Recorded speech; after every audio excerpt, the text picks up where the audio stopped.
lalawigan ng Cebu ay kilala, hindi lang dahil sa tuloy-tuloy na progreso at pag-unlad bilang Queen City of the South, ay dahil kilala rin ito dahil sa yaman nitong kasaysayang bumuo sa bansang Pilipinas. At ngayon, ating masasaksihan ang magaganap na 500-day countdown sa ika-500 anniversary ng Battle of the Mactan na isang mahalagang pangyayari sa ating kasaysayan dahil ito ang patunay ng kagitingan at katapangan ng ating mga ninuno sa kanilang pakikipagdigma sa ating mga Kastilang mananakop.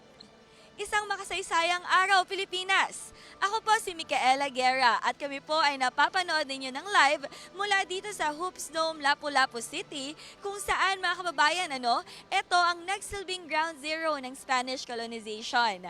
At nandito tayo ngayon para tunghayan ang isang makasaysayang pagbabalik tanaw sa kabaitang ipinamalas ng ating mga ninuno at katatagang ipinamalas naman ni Lapu-Lapu sa kanyang laban kay Ferdinand Magellan. Ayan mga kababayan, dala ang temang Victory and Humanity. Ipinagdiriwang nga natin gaya ng aking nabanggit kanina ang katatagan ni Lapu-Lapu sa kanyang tagumpay laban kay Ferdinand Magellan at humanity naman dahil sa mainit na pagtanggap ng ating mga ninuno at kanilang pagbigay ng pagkain sa Magellan Elcano crew. Mga kababayan, maririnig din natin sa unang pagkakataon ang magsisilbing theme song ng Quincentennial Commemoration na pinamagatang Bagani. At dala ang temang Mangayaw, World of Our Ancestors. Tampok din ang isang cultural show kung saan bida ang iba't ibang local artist natin mula sa iba't ibang lalawigan sa bansa. Kaya naman talagang mahalaga ang araw na ito dahil marami tayong matututunan, marami tayong malalaman, marami tayong maitatama sa mga perspectives natin with regards to our Philippine history. Kaya naman mga kababayan, ngayong araw ay sama-sama po natin itong alamin. At para mas magkaroon tayo ng malawak na kaalaman sa kung bakit nga ba mahalaga ang okasyong ito, makakasama natin ang batikang historian, walang iba kundi si Professor Xiao Chua. Professor Chua, magandang araw po. Makasaysayang araw, Yes, Mika, at sa lahat ng ating mga nanonood sa napaka-makasaysayang araw na ito. That's true. Talagang very makasaysayan po ang araw na ito. At ipapaalam natin yan sa mga kababayan natin kung bakit. Kaya naman, Professor Xiao, hindi ko na po papatagalin pa. Opo. Pwede niyo po bang ikwento sa amin kung ano itong Quincentennial Commemoration at bakit po napili nating tema is Victory and Humanity? Okay, sa buong mundo po, lalo na sa Europe, at sa iba pang mga bansa, mahalagang pagdiriwang yung mangyayari sa 1521. Kasi ito yung achievement ng humanity. Ito yung pag-ikot ng mundo ng ekspedisyon ni Magellan at nalaman natin na ang mundo pala natin ay talagang bilog. Although meron ng mga teorya nun, nalaman natin na totoong bilog at nangyari lang to kasi daring yung expedition na ito. Diba? So yun yung isang commemoration ng 1521. Now of course sa Pilipinas, ang celebrate natin ay yung victory sa Mactan. At siyempre, yung pagdating din ng Christianity sapagkat marami sa Pilipino ngayon ay mga Katoliko. Pero tandaan natin na gusto natin, Pilipino ang bida dito sa magiging celebrations natin. It's a Filipino-centric celebration, right, sir? Oo. So, meron po tayong tema na programa natin which is Victory and Humanity. Why Victory? Why Humanity? Okay, maganda yung Victory and Humanity. Kailangan ipaliwanag to ng mabuti. Kasi 'di ba, bakit natin i-celebrate si Magellan? 'Di ba? Yun yung isang question. Of course, hindi natin sineselebrate per se si Magellan lang. Gusto natin Filipino-centric nga. So, ano yung perspective natin? Of course, alam na natin yung victory ni Lapu-Lapu nung nakialam na si Magellan. Kasi kaya naman siya pinatay ni Lapu-Lapu kasi nakialam na siya sa ating nanghimasok na siya sa ating kaayusan. So, ano yung humanity doon, 'di ba? Ano yung pinapaliwanag natin? Okay. Ang victory ng humankind ay yung pag-ikot ng mundo. Hindi nagawa ng Magellan Expedition yan. Hindi natin nalaman yan kung hindi pinakain ng ating mga ninuno yung Magellan Expedition. Kasi nung hindi pa sila nangihimasok, alam mo sila yung may kailangan sa atin . Dumating sila September 15, 1519. September 1519, nag-start silang maglakbay mula sa Espanya. So nung naglakbay sila sa Espanya, dumaan sila ng Atlantic Ocean, hinanap nila yung butas papuntang Pacific Ocean, pero biglang ang laki pala nung dagat. 90 days sila sa dagat, walang makain. Imaginein mo, Yes. hapong-hapo sila, gutom na gutom sila. Nung dumating sila, nakita nila yung islands natin, no? Kasi pinagnakawan pati sila sa Guam. Yes. Pero nung nakita nila yung islands natin, Mika, alam mo, may nakakita sa kanila na mga tao sa atin, hindi sila nagkaintindihan, pero bumalik yung mga taong yun, nagbigay ng pagkain. At dinala sila sa isang kaharian, yun nga yung kaharian ng Mazawa, at na-meet niya yung dalawang hari, si Haring Colombo Haring Siago ng Masao, at yung Haring Siago ng Masao at si Haring Colombo ng Butuan Calagan. At doon pinakita yung kayamanan ng ating mga ninuno, yung mga ginto na ang ganda-ganda pala ng civilization natin. So, yun yung humanity. Kasi alam mo yung humanity na yan, naipakita natin yan sa ating naipakita natin yan sa mga Hudyo. 'Di ba? Nung nanganib yung mga Hudyo 1935, 1,300 Jews. Nung nanganib yung mga White Russians 1949, 6,000 White Russians. Kinalingan natin nung nagkaroon ng Vietnam War, kinalingan ng Pilipino. So, we are also celebrating humanity of the Filipinos. But we are also celebrating the victory of Magellan. Kaya may hinanda po sa atin ang National Quincentennial Committee na isang video tungkol sa ating Lapu-Lapu. Lapu, Kasi yes, yung kanyang image ni tagumpay. Lapu-Lapu, ginamit yan ng ating mga bayani para sa ating struggle for freedom. No? So yun yung ating panonoorin ngayon, isang video na hinanda ng National Quincentennial Committee tungkol sa Lapu-Lapu at ang tingin sa kanya ng bayani at ang impact nito sa struggle natin para sa kalayaan. Panoorin po natin. So I'll watch this.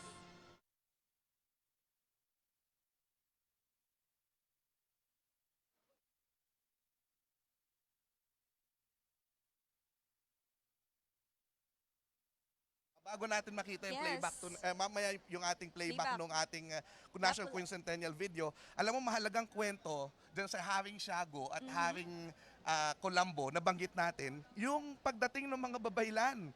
Kasi ayun ang not babaylan, yung mga balanghay. No? Oh, Kasi yes yung mga po. balanghay kanina, ni-reconstruct yan ni na Art Valdez at makikita no, dumating yung mga yan kanina na kasama nung Philippine Everest team, si Art Valdez at sila'y tumungo dito sa Cebu para makisama sa celebration na ito. Kasi nga yung hari ng Butuan Calagan, siya po ay pumunta rin dito yan. Hari ng Butuan si Colombo, pumunta dito sa Cebu. No, sumama yan kay Humabon.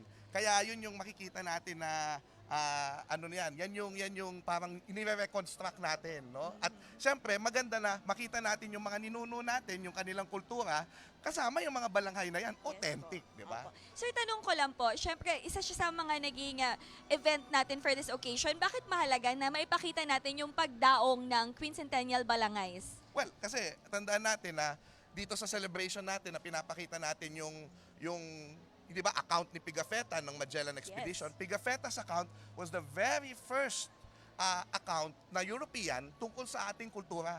Na maliwanag na pinapakita doon yung ang lalaki daw ng ating mga bangkang balanghay. At matitibay ito at pinakita ito pinagmamalaki ito ng ating mga ninuno. So, kasi ang problema kasi pag binabasa natin yung Pigafetta account, lagi tayo nagfo-focus sa Battle of Mactan lang eh. Ang hindi natin nakikita, ano yung nabanasan ni na Magellan sa Mazawa, ano yung nabanasan ni na Magellan sa Cebu, di ba, na nagpapakita na nung hindi pa sila nanghihimasok, okay naman tayo. Yeah, we are okay. Diba? Nakaya natin, di ba? We could stand on our own. Ganyan Pero po. again, isang tema ulit ng ating Quincentennial ay yung victory. Kaya yung victory na makikita natin, itong video muli ng National Quincentennial Committee, ay ito yung impact ni Lapu-Lapu sa mga bayani natin at sa struggle natin for freedom. Panoorin po natin.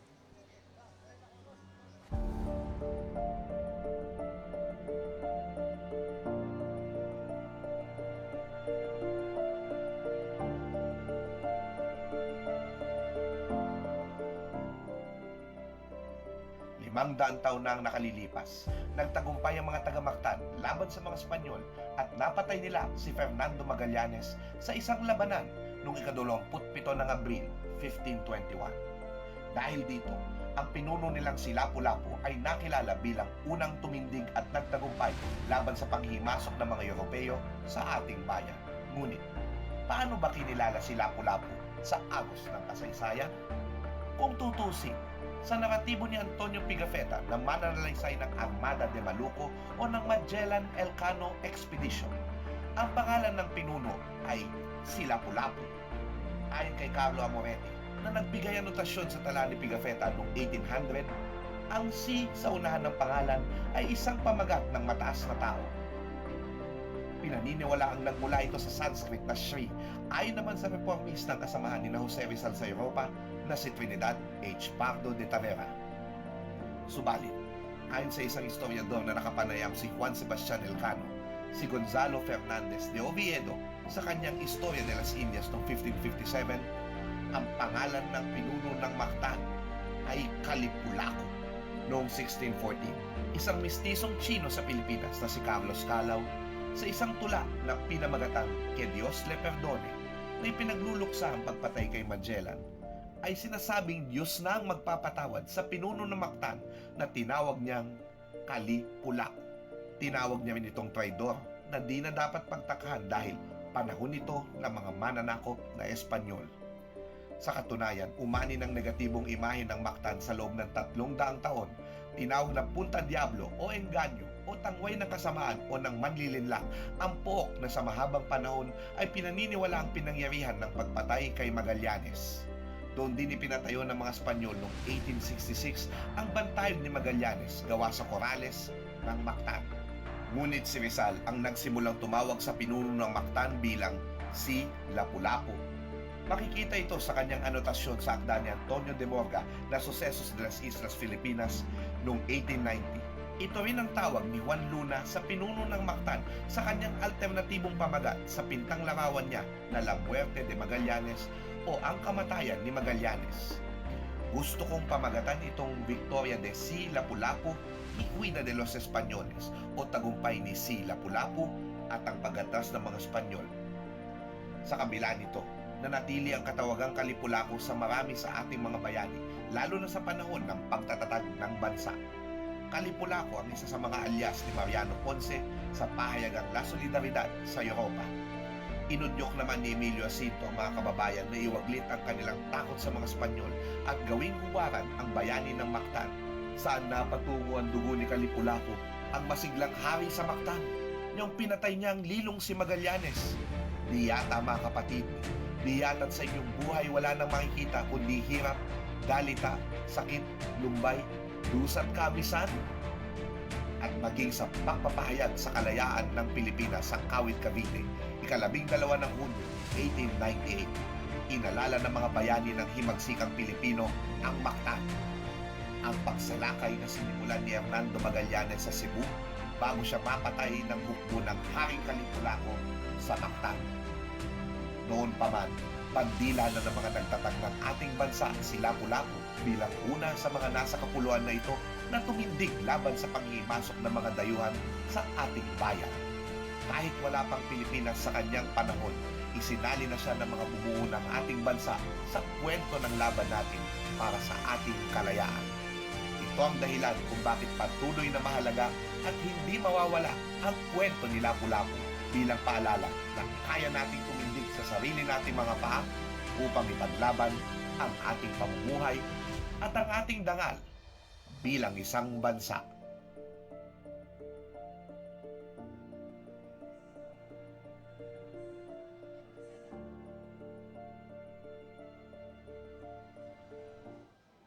Nakita mo yon, Mika, no? Yes, talagang Yung impact ni Lapu-Lapu sa ating history na pati sa propaganda movement, nandun siya to Mariano Ponce, binanggit siya ni Jacinto sa Katipunan, tapos Independence Day, nandun din siya sa ating Proclamation of Independence. kaya talagang malaki po yung role na ginagampanan ni Lapu-Lapu talaga dun sa ating fight for freedom, kagaya ng sinabi nyo kanina.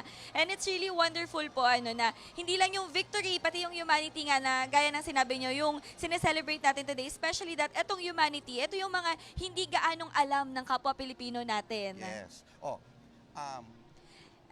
So speaking of going on po tayo, Yes. Professor Xiao, gusto ko lang pong itanong kasi this celebration is a simultaneous celebration. We have a celebration in Davao City, Manila City, and here in Lapu-Lapu City. So bakit po natin napiling magkaroon ng celebration in Luzon, Visayas, and Oo, Mindanao? at saka bakit Manila, Davao, And saka Cebu? yes. Oh, siyempre, Lapu-Lapu City dahil dito nangyari yung Battle of Mactan.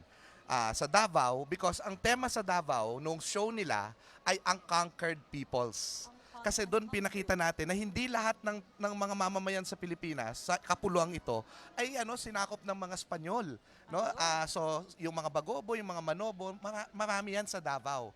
No? Kasi yung ibang parts ng Mindanao nasakop, Zamboanga nasakop, pero yung Davao ay hindi.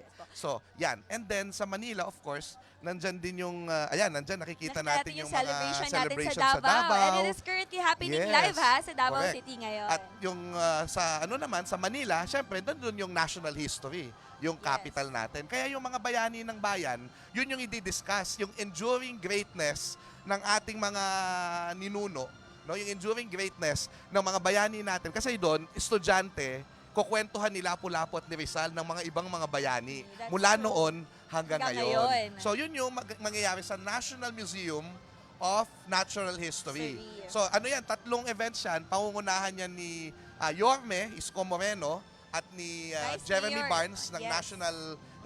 National Museum.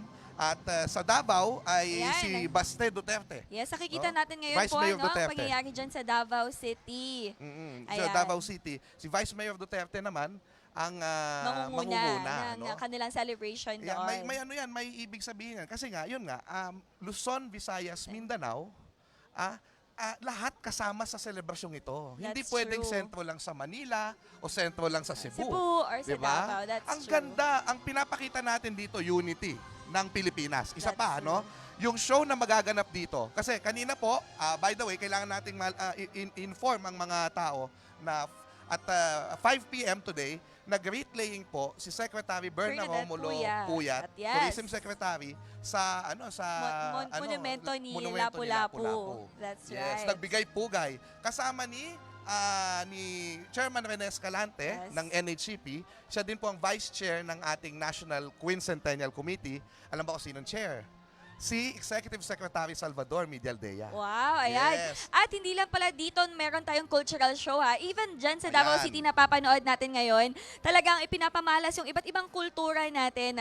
We have a cultural show din ongoing there sa Davao City. Correct. So, nandun sila sa harapan ng Sangguniang Panlusod ng Davao. So, Ayun. puntahan naman natin yung dito kasi ito Yes. mapakahalaga nung mangyayari That's true. dito. So ano nga po Kasi- ba yung expected natin na mangyayari for our program today? Kasi for the first time in many, many years, nagsama-sama yung iba't ibang cultural groups, hindi lang sa Cebu, hindi lang sa Lapu-Lapu City, kundi sa buong Visayas. Wow. Oo, merong galing sa Bohol, merong galing sa Panay, merong galing sa Leyte. So nagsama-sama sila to celebrate itong tinatawag na Mangayaw. Mangayaw. Mangayaw. Bakit nga po ba Mangayaw? World of our ancestors. Correct. Libutin ang mundo ng ating mga ninuno.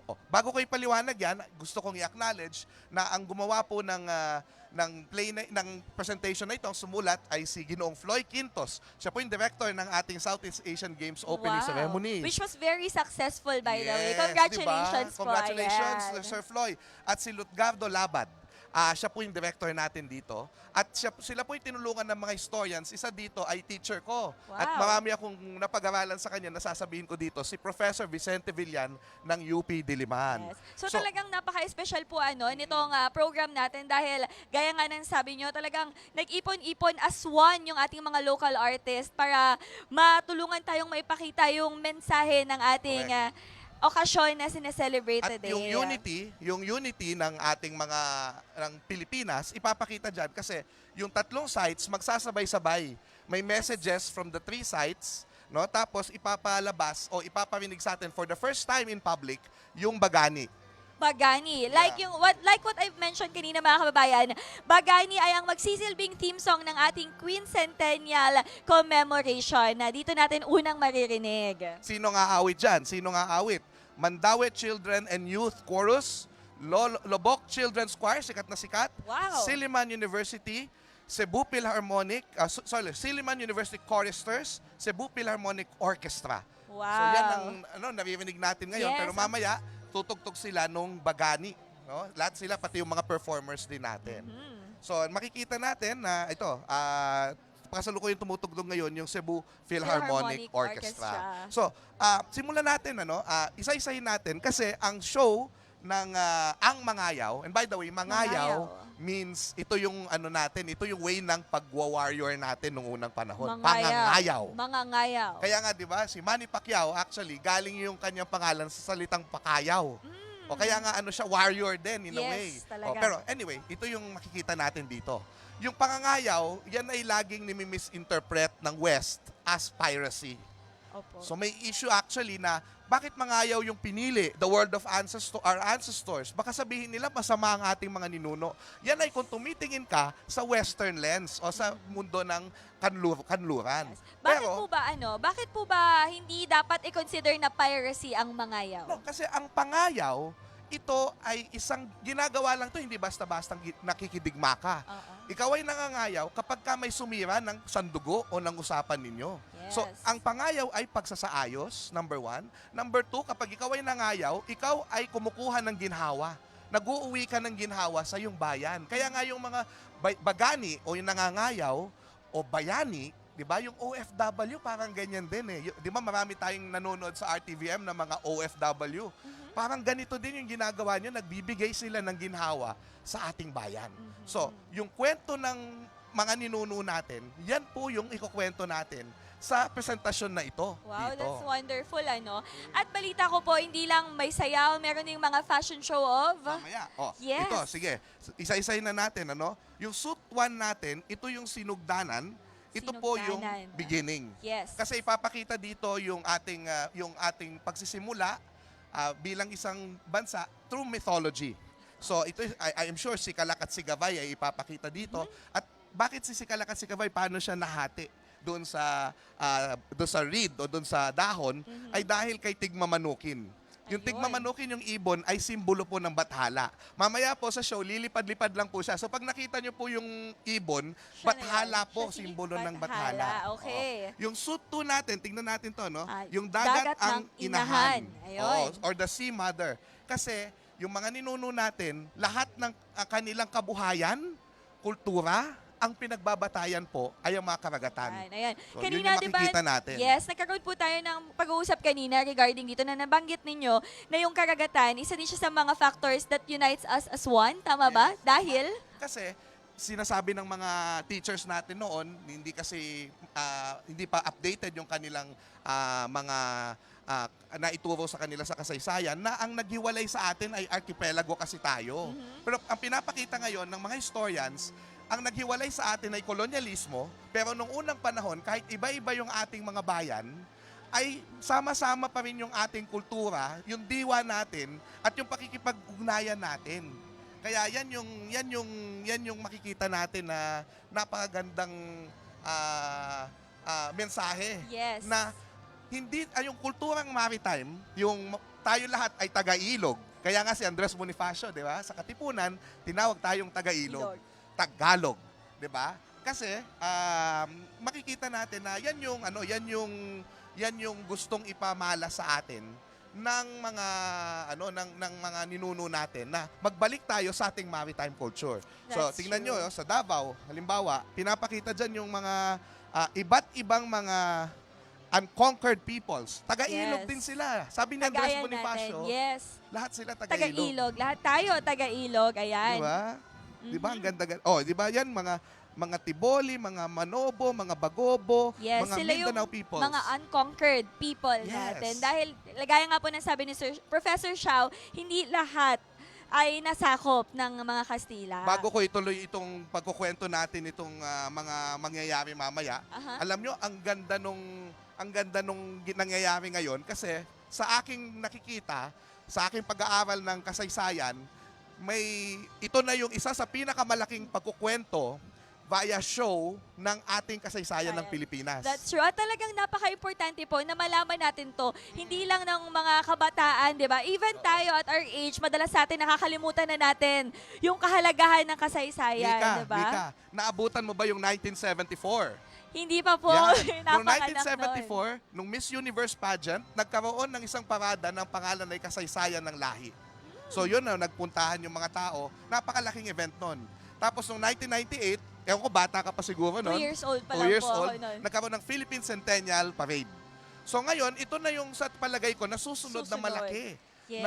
na pagdiriwang ng kasaysayan ng Pilipinas. At mas malaki pa yan pagdating ng 1521. Yes, kaya naman 2021, sorry. yan, kaya naman mahalaga na maikwento, maipakita natin ito sa ating mga kababayan para naman ma-embrace natin yung kalayaan na natatamasa natin ngayon dahil ito lahat sa ating mga bayani, yung mga kultura natin na dapat nating ipagmalaki. Talaga namang malalaman natin dito yung mga kwento behind it, diba? Kasi madalas hindi natin alam yung mga kwento sa likod na bakit nga ba ganito tayo kumilos, bakit nga ba ito yung mga paniniwala natin. Akala natin lahat dahil lang sa mga mananakop natin. Pero hindi pala, di ba? So, malapit na nating i-turn over sa program itong ating coverage ngayon. Yes. Pero anuhin ko lang, i-rundown ko lang ito ng mabilisan. Ang suit 3 natin, ano yung society ng mga ninuno natin? So kanina sabi mo, yung fashion show, Aha. 'di ba? Yung mga classes ng lipunan, dato, timawa, oripon. Makikita natin mamaya. Yes. Tapos yung suit 4 natin, yung kinabuhi, yung way of life nila. Ito na yung mga interactions nila sa isa't isa. Kaya may kinabuhi, way of life. Nandyan yung trade, nandyan yung business at battles, pangangayaw na naipaliwanag natin kanina. Kaginhawaan ang gusto. Yun ang pangayaw eh. Gusto natin ng kaginhawaan. Tapos sa suit 5 o yung likha o mugna, creation, ito yung creative spirit ng mga ninuno natin. How do they express their way of life? How did they express their faith? Ito yung sa pamamagitan ng gold. Yung makikita mo dun sa account ni Pigafetta, yung mga gold daw, sing laki ng walnut, Yes. sabi. At sabi nyo nga po kanina, yung iba ay pag may gold, paniniwala nila, hindi ka pwedeng lapitan o ng mga bad spirits. Anting-anting. Yes, nagsisilbing anting-anting. Okay, suit 6, nandyan yung spirituality. Makikita ulit yung tigmamanukin kasi sinusundo yung kaluluwa, dadalin sa bangka kasi tulad sa Manunggol Jar, bangka ang nagdadala sa kabilang buhay. At ang suit 7 natin ay yung pagdumala or guidance. Humihingi ang mga dato, ang pamahalaan noon sa mga babaylan ng paggabay. Kaya pagdumala sa mga spirito at doon na makikita natin si Lapu-Lapu mamaya. Yes. Siya yung pinakahuli at yung pagdating ng mga Espanyol. Yun yung katapusan natin nung ating program na ito. Yes. Katapusan nyo ng ating program for today pero simula pa lang yan dahil patuloy pa rin yung countdown natin sa 500-day countdown sa ating Quincentennial Commemoration. Kaya naman sa mga susunod na araw, marami pa tayong dapat abangan hanggat sa marating natin yung mismong 500th anniversary ng Battle of Mactan. At para naman masimulan na nating matutunan at mapanood lahat ng napag-usapan namin ni Professor Xiao, ay panoorin po natin ang programa. Pero bago ang lahat, Professor Xiao, maraming salamat po sa Maraming pagbahagi salamat. ninyo sa amin ng inyong kaalaman. Maraming salamat. At siguro, mensahe na lang natin sa mga manonood ngayon na sa pagtingin nila kay Lapu-Lapu, magbasa tayo kasi maraming bagong information tungkol kay Lapu-Lapu. Halimbawa, di ba? Yung research ni Danilo Herona na matanda na pala siya, di ba? Yes, Ayon oo. sa mga nakakita kay Lapu-Lapu. Pero yun na nga, nililiwanag natin, may mga sources na nagsasabi na pirate daw siya. Hindi piracy yun, pangangayaw yun. 'Di ba? Ay, tignan natin ang National Museum of Natural History, sa Natural Manila History. City. Ayan, Yes. napakaganda din And I'm sure marami din ang dumagsa para makita at makiselebrate sa ating okasyon today. Ay, anyayahan po natin sila sa Davao po at sa Manila. Free for the public. Pwede po niyong puntahan ang ating celebrations. Ayan, humabol na po kayo. Nakikita niyo ang mga imahe sa iba't ibang lugar sa bansa. Ayan. Muli, Professor Xiao Chua, maraming salamat po. At mga kababayan, eto po, sabayan niyo po kami sa ating programa. Sabay po tayong matuto tungkol sa ating kasaysayan.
Please be seated.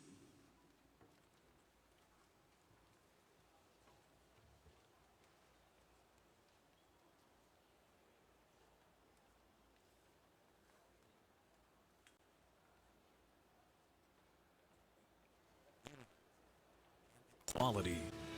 We have made our from science and medicine to culture and the arts. We are beacons of creativity, resourcefulness, resiliency, and compassion.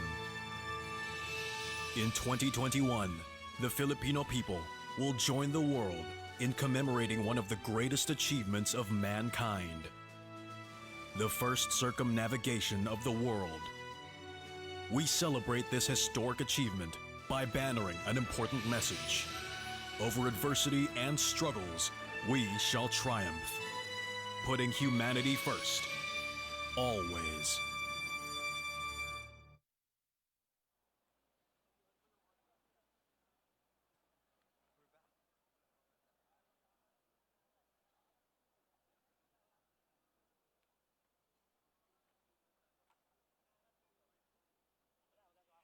Mr. Albert Dioso, grade 12 student of Ramon Torres Sagasa National High School, Bagos City, Negros Occidental, for his spoken word poetry, Handog sa Mga Ninuno.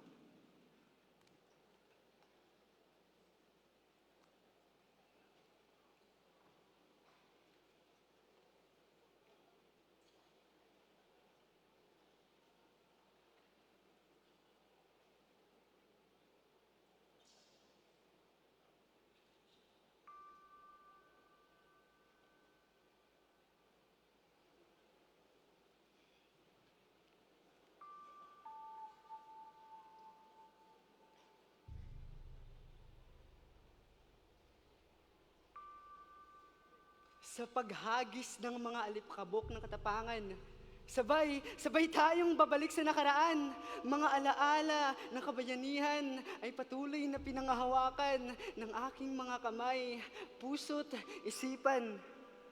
Hayaan, sasalitaan kong ito ngayon mangyaring mamanipol ako ang espada ng orasan. Pabalik sa araw ng ating mga ninuno. Kayo, tama, kayong mga nasa malayong nakaraan na tinatawag na ninuno, bagaman salat na salat ako sa nalalaman kung sino kayo. Hayaan, ang gabing ito'y maging pagkakataon, hindi lang sa akin, kundi sa daang milyong mga inapo ninyo ngayon. At maging sa harap ng buong mundo na kayo'y makilala, mahandugan ng tatlong salita. Salamat, maraming salamat. Lagi-lagi kong naririnig sa aking mga magulang at mula pa noong elementarya ang mga katagang. Ang di marunong lumingon sa pinanggalingan ay di makakarating sa paroroonan. Para lamang itong mga salita na nakatimo basta sa isip, ngunit di lubusang batid ang saysay. Ano ba ang saysay ng nakaraan ng kasaysayan? Tama nga namang unahin ng sikmura kaysa sa mga bagay katulad ng kasaysayan. Ngunit tama rin naman na maaaring pagsabayin ang sikmura at kasaysayan. Ngunit kung may bagay akong natutunan sa 12 taon ko bilang estudyante ng bansang ito, yan ay ang ginhawa. Ginhawa na nilalasap na noon pa man pala ng ating mga ninuno. Ginhawa na sila mismo ang may takda, nakakaunawa at nakakadama. Ginhawa na unti-unting nawala dahil sa pananakop ng mga dayo. Ginhawa na siya palang ikinalagot ng hininga ng maraming nanindigan. Ginhawa na mabuhay, mag-isip, maging malayat marangal. Malasin ang ginintuang panahon sa butuan ng ating mga ninuno. Pansinin paanong napagtagumpayan ng mga kapatid nating Muslim ang daang taon nilang kultura at pananampalataya na nag-ugat sa simunol. At kahit na pagkaita na makilala sa sariling pangalan, ang una pala nating martir ng kalayaan ay isang Muslim ng Luzon, Tubong Makabebe. Pakinggan ang kanyang sinabi. Lintikan sana ako ng araw at mawala ng dangal sa harap ng mga babae. sa oras na makikipagkaibigan ako sa inyong mga Kastila. Ilan pa sa atin kaya ang kayang sambitin ng mga katagang ito? Di ba ang sarap i-tweet o i-share? Mayroon tayong Sultan Kudarat ng Maguindanao na nagpapaalala sa atin na walang ginhawa kung walang kalayaan. Hanggang norte, mayroon tayong Kenan Amandangat, martir na kalayaan ng mga Ibatan doon sa magagandang kapuluan sa Batanes. Batid kung lahat tayo'y namamangha sa Instagrammable na vegan. Ngunit sa pagtungtong sana natin sa mayuming syudad na ito, maalala nawa na dito binigti ng mga mananakop si Gabriela silang ng tanging kasalanan lamang ngayong palayain ng Ilocos. Magkalayo man ang panahon at pook, di rin biro ang 80 taong singkad na pakikibaka ni na Francisco Daguhoy at ng mga Bulanon na mabuhay ng malaya at nagsasarili.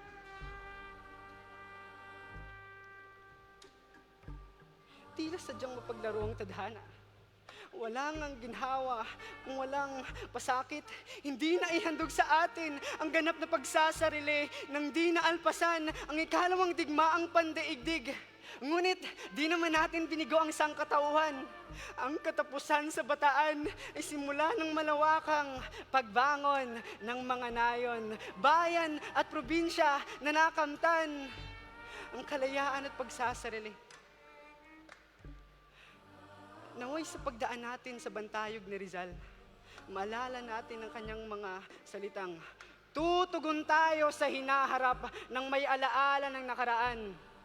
Ang bantayog ng kapayapaan at pagkakaisa sa Davao ay paalala sa lahat na panatiliing nating buo, masaya, maginhawa, malaya ang bayang pinaghandugan ng pangarap, pagsisikap, kabataan at buhay ng mga nauna sa atin. Sa pagbukas natin sa aklat ng kasaysayan ng Pilipinas, isa sa unang mababasa ay kwento na tayo-tayong makakaunawa at yayakap, nagpapaalala na tayo bayang mapagtagumpay noon pa man. Ito si Lapu-Lapu at ang tagumpay sa Mactan. Munting pangyayari sa Mactan, 500 taon na ang nakalilipas.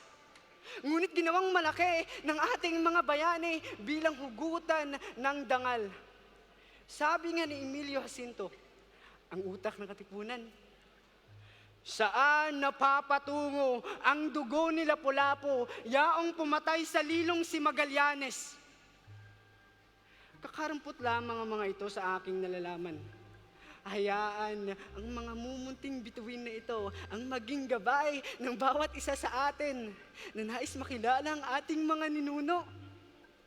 Ang mga bituin ding ito ang gagabay patungo sa bukas na maaliwalas at maginhawa. Huwag kayong mag-alala. Huwag kayong mag-alala, aming mga ninuno, mangyayaring lipas na kayo, ngunit ang respeto ko sa inyo'y hindi magmamaliw. Marahil magwawakas na ang tulang ito, ngunit hindi ang pagmamahal ko.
sa iyong damdamin ipamanas ang angking galing.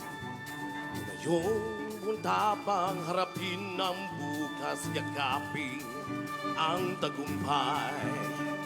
Tulungan ng kapwa at bigyang halaga, huwag hatakin ng pababa.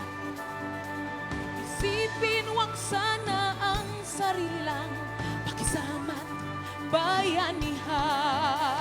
Subukan nating isulong at ligawan ng magandang bukas. Ikaw at ako magkasama tayo sa lupain at kinabukasan.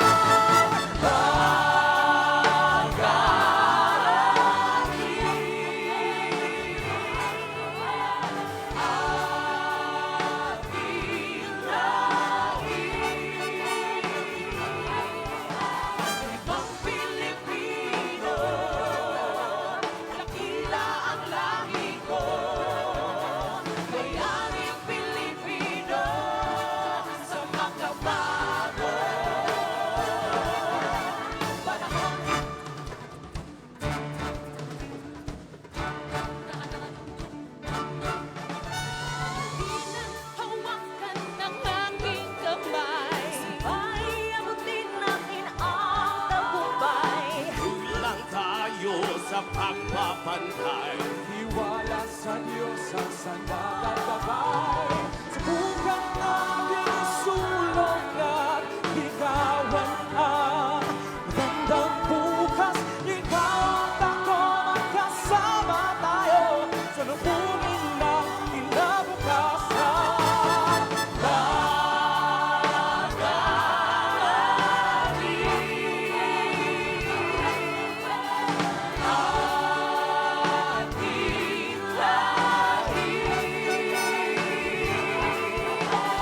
Ibang Pilipino, dakila ang lahi ko. Bayaning Pilipino, sa makabago.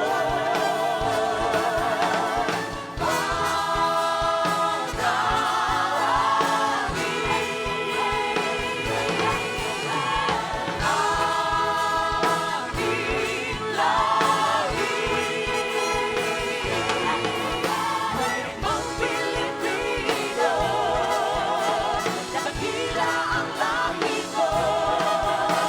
Bayaning Pilipino, sa makabago.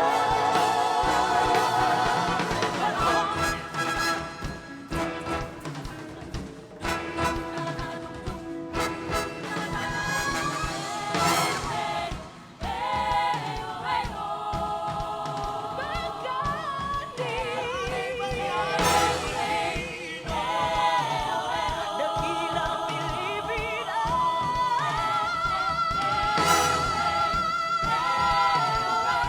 Sa makabagong panahon.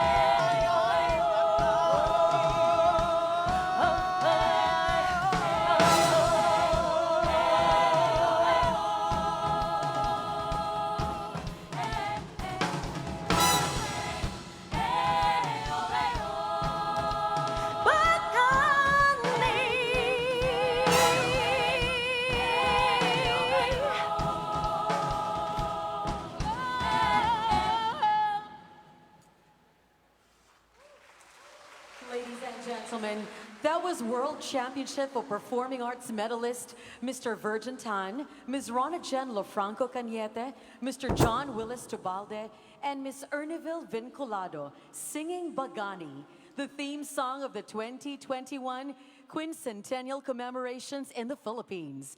Written and composed by Roel Rostata, arranged and produced by Junji Marcelo, accompanied by the Cebu Philharmonic Orchestra and the Mandaue Children and Youth Chorus.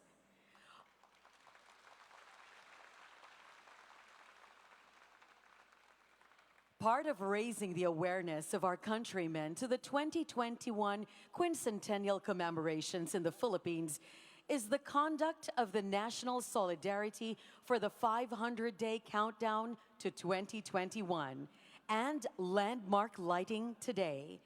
The main event is happening here at the Hoops Dome, Lapu-Lapu City, with two other key sites. National Parks Development Committee Director Cecil L. Romero, Intramuros Administrator ang masipag na Attorney Giler Acido, ang masipag nating DepEd Superintendent Miss Maria Magdalena S. Lim,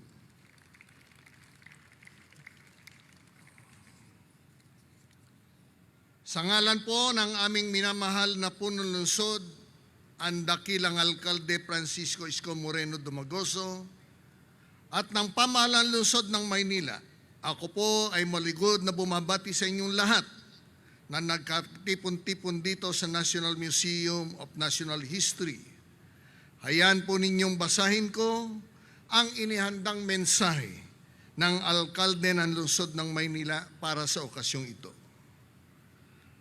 10 ng mga mamamayan ng Maynila, ikinalulugod ko po na makiisa sa sambayanang Pilipino sa pambihirang okasyong ito.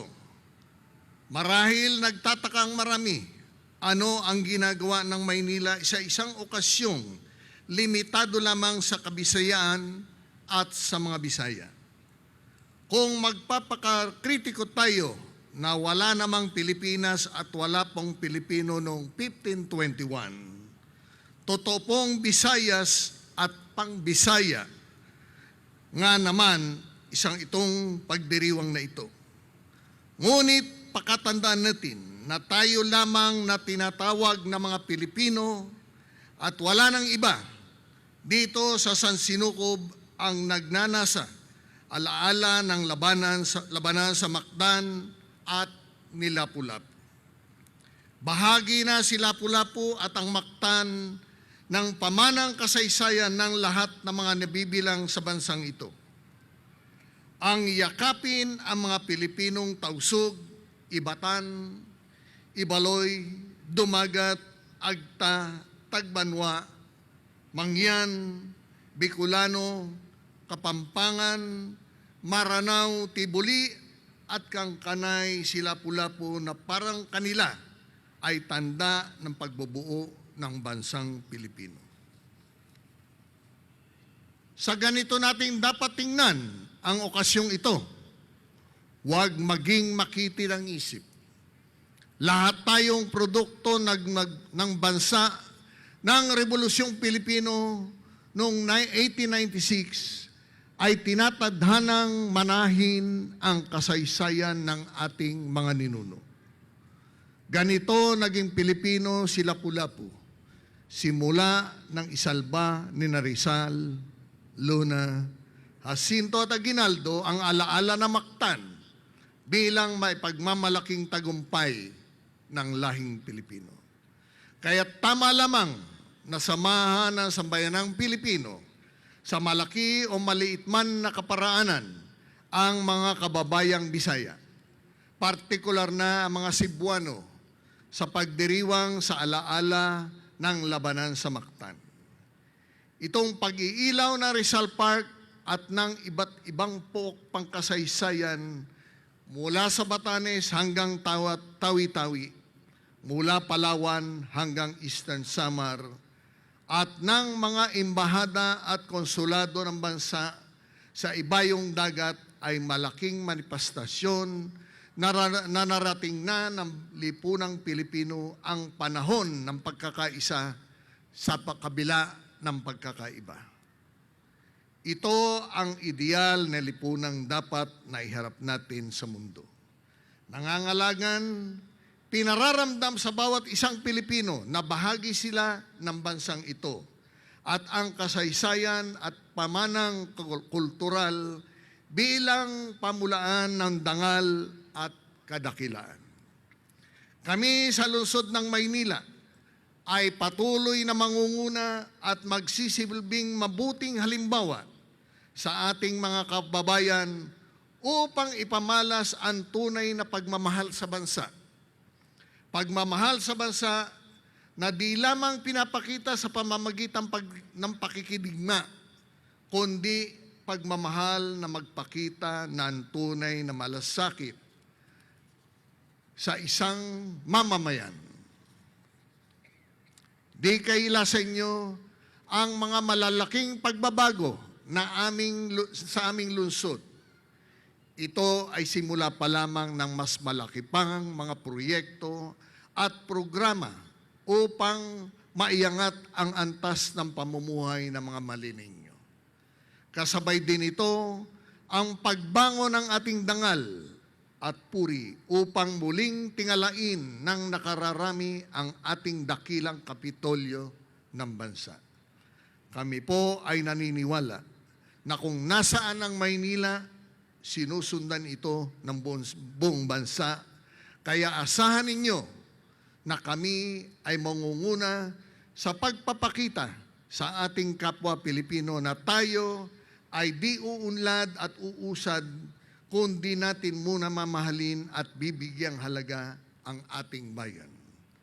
Tandaan po natin, walang magmamalasakit at magmamahal sa Pilipinas kundi tayo ring mga Pilipino, mga tunay na Pinoy. Hayaan po ninyong tapusin ko ang mensahe ito sa pamamagitan ng pagpapasalamat sa Pangulong Rodrigo Roa Duterte na mapili ang Maynila na katawanin ang lungsod sa 500-day countdown to 2021 Quincentennial Commemoration in the Philippines. Amin po ang karangalan na i-host ang programang ito dito mismo sa Rizal Park, sa tapat ng bantayog ni Lapu-Lapu at ng National Museum of Natural History. Salamat din sa Philippine Educational Theater Association sa paghandog ng talino't galing na handugan ang mga kababayan natin ng presentasyong historical at cultural.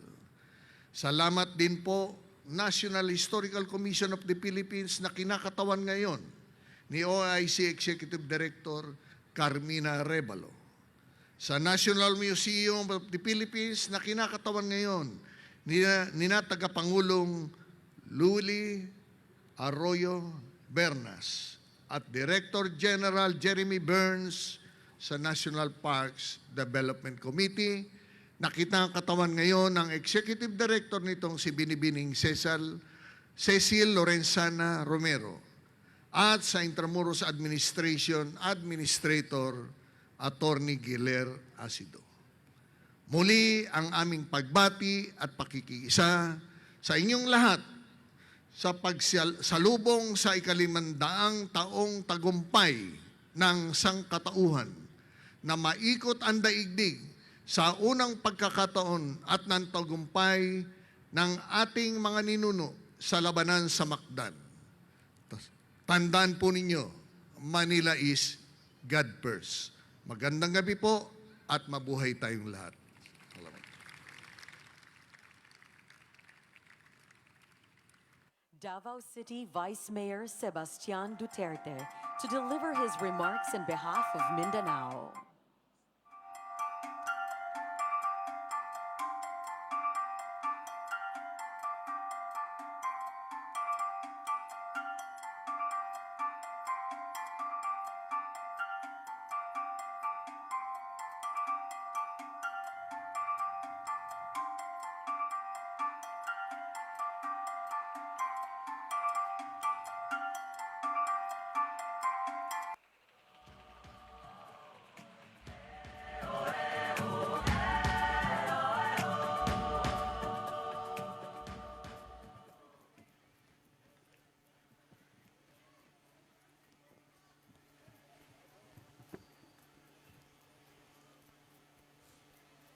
President Rodrigo Roa Duterte, Executive Secretary Salvador Medialdea, Lapu-Lapu City Mayor June Arjan, members of the National Quincentennial Committee, members of the Diplomatic Corps, Deputy Mayors, fellow public servants and employees, Dabawenyo, Assalamualaikum, ug maayong gabi sa inyong tanan.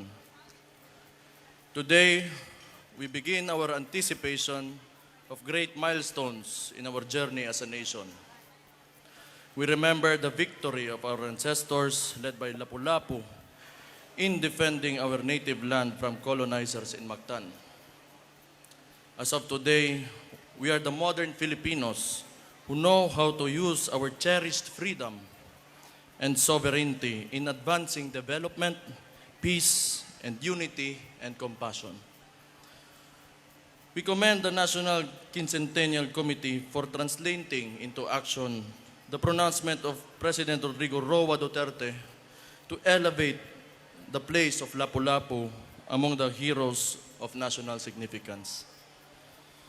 Mindanao's participation in this countdown will highlight the history and heritage of Mindanaoan identity.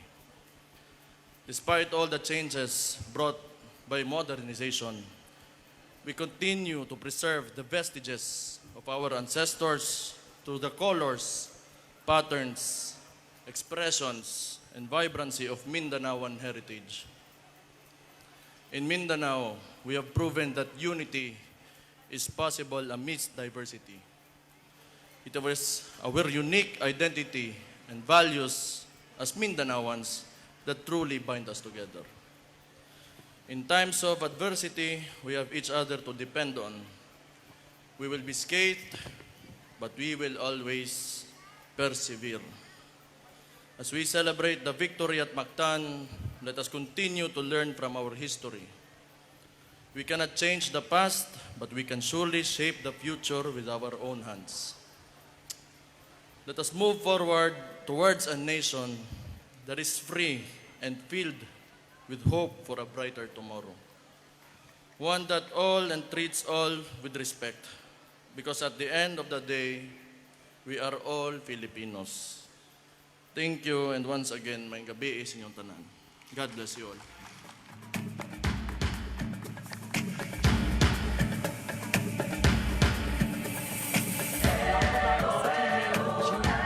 To deliver his remarks in behalf of the Visayas.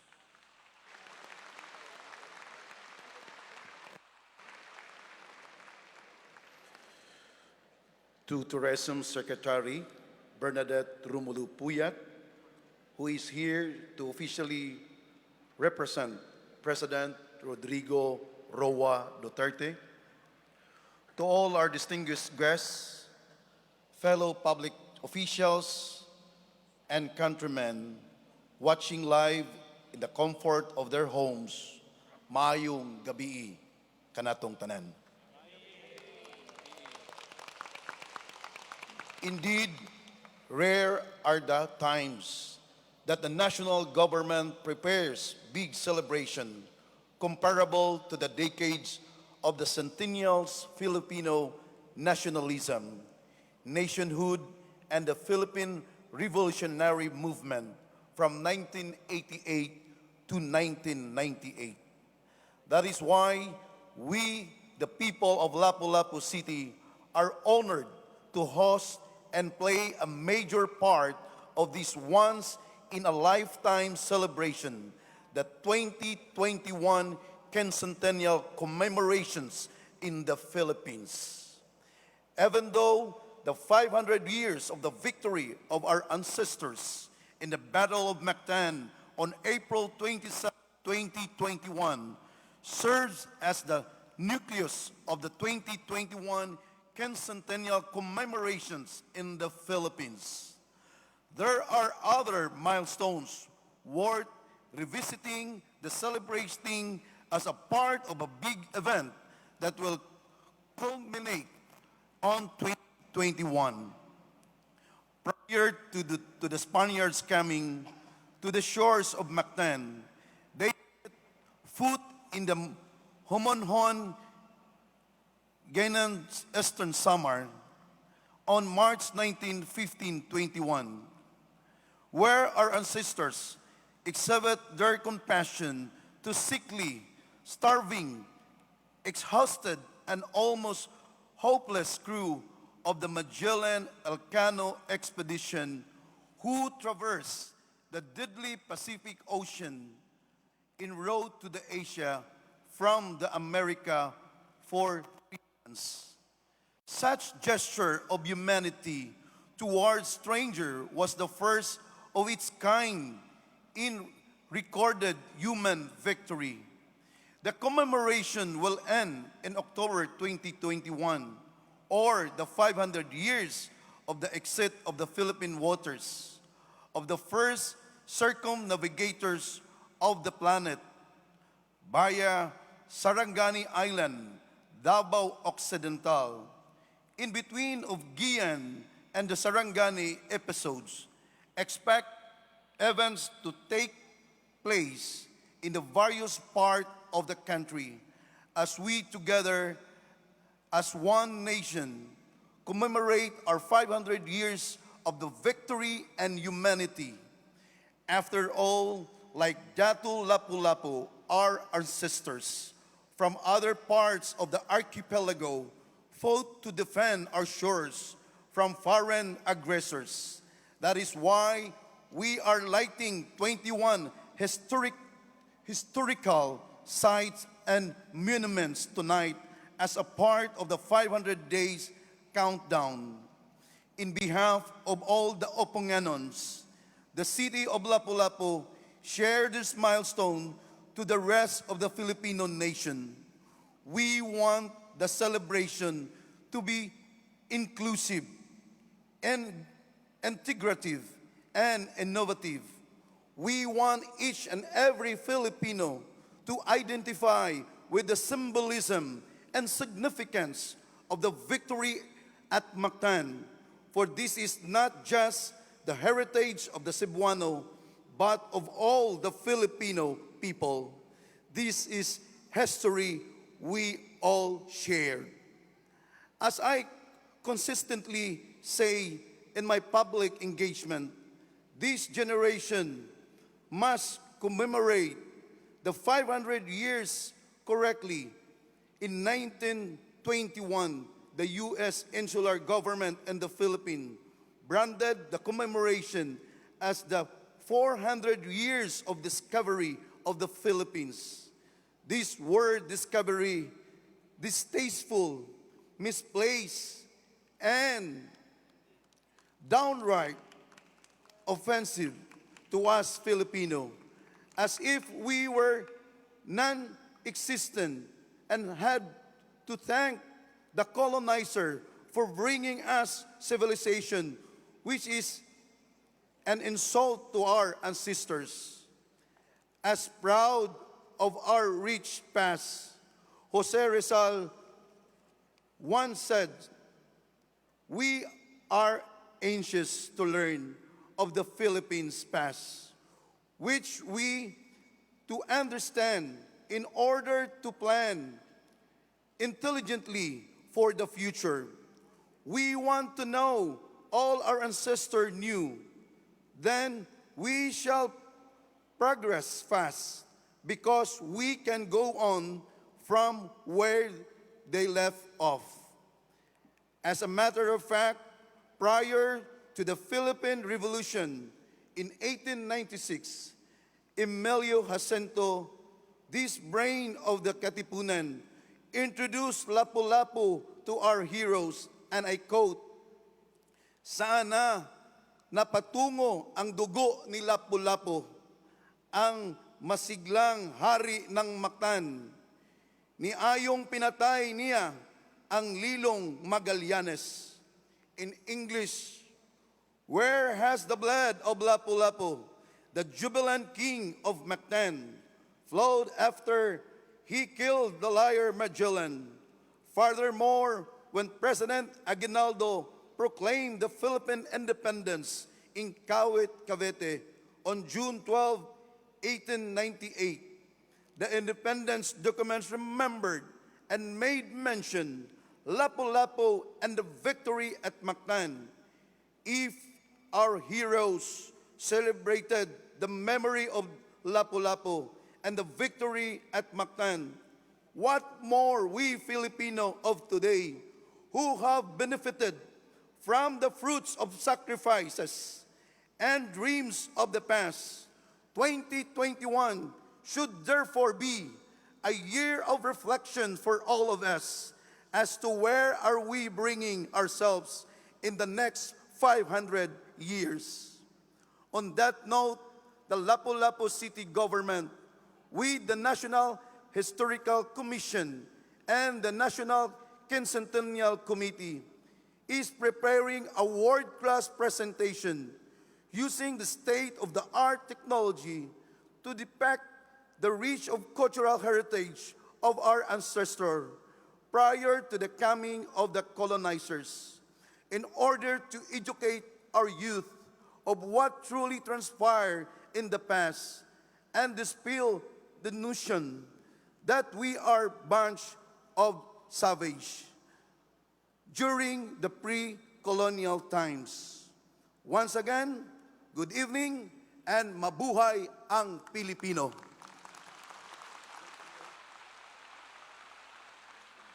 Ladies and gentlemen, Dr. Rene Escalante, Chairperson of the National Historical Commission of the Philippines and Vice Chairperson of the National Quincentennial Committee, to introduce the guest of honor and the representative of President Rodrigo Roa Duterte. Ladies and gentlemen, it is my honor to introduce to you the guest of honor of this celebration, the current Secretary of Tourism, Secretary Bernadette Puyat Romulo.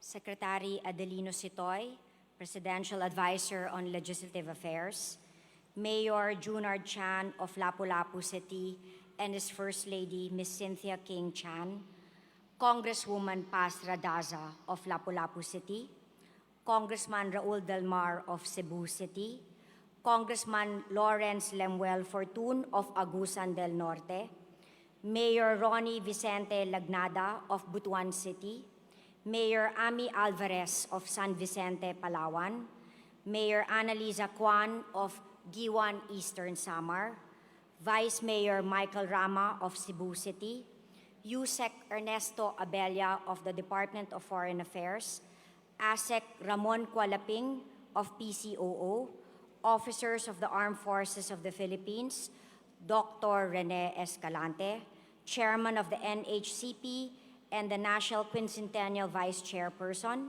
members of the National Quincentennial Committee, private sector's representatives, friends from the media, on behalf of President Rodrigo Roa Duterte, ladies and gentlemen, maayong gabi kanyong tanan.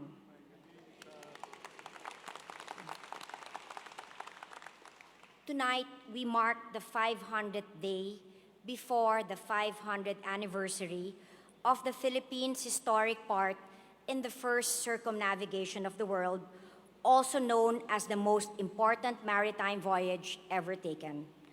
Our country is also commemorating a glorious victory of its own, and that is the defeat of foreign intervention under the leadership of Lapu-Lapu in the Battle of Mactan.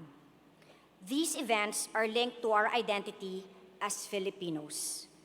Even 500 years later, we are still continually learning about our history, and now we have shifted the narrative to one where Filipinos are its central characters.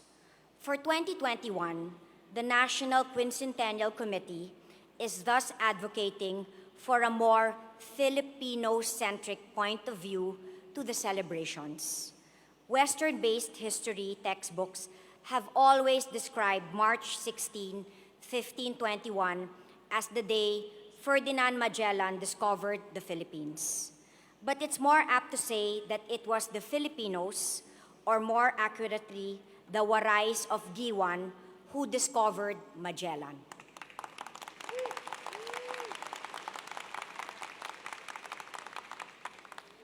When the Europeans arrived in 1521, the people of the archipelago had long been in commerce with Chinese and Arab traders.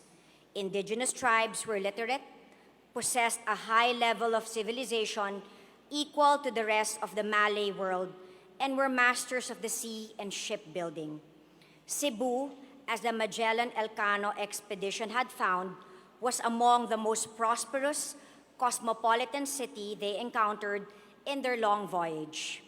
What first greeted Magellan and his crew when they landed in Homonhon was not a show of force or a shower of spears, but a welcoming committee led by an unnamed Raja of Suluan from a nearby island. His men brought food for the crew, who were sick with scurvy and nearly dying from starvation.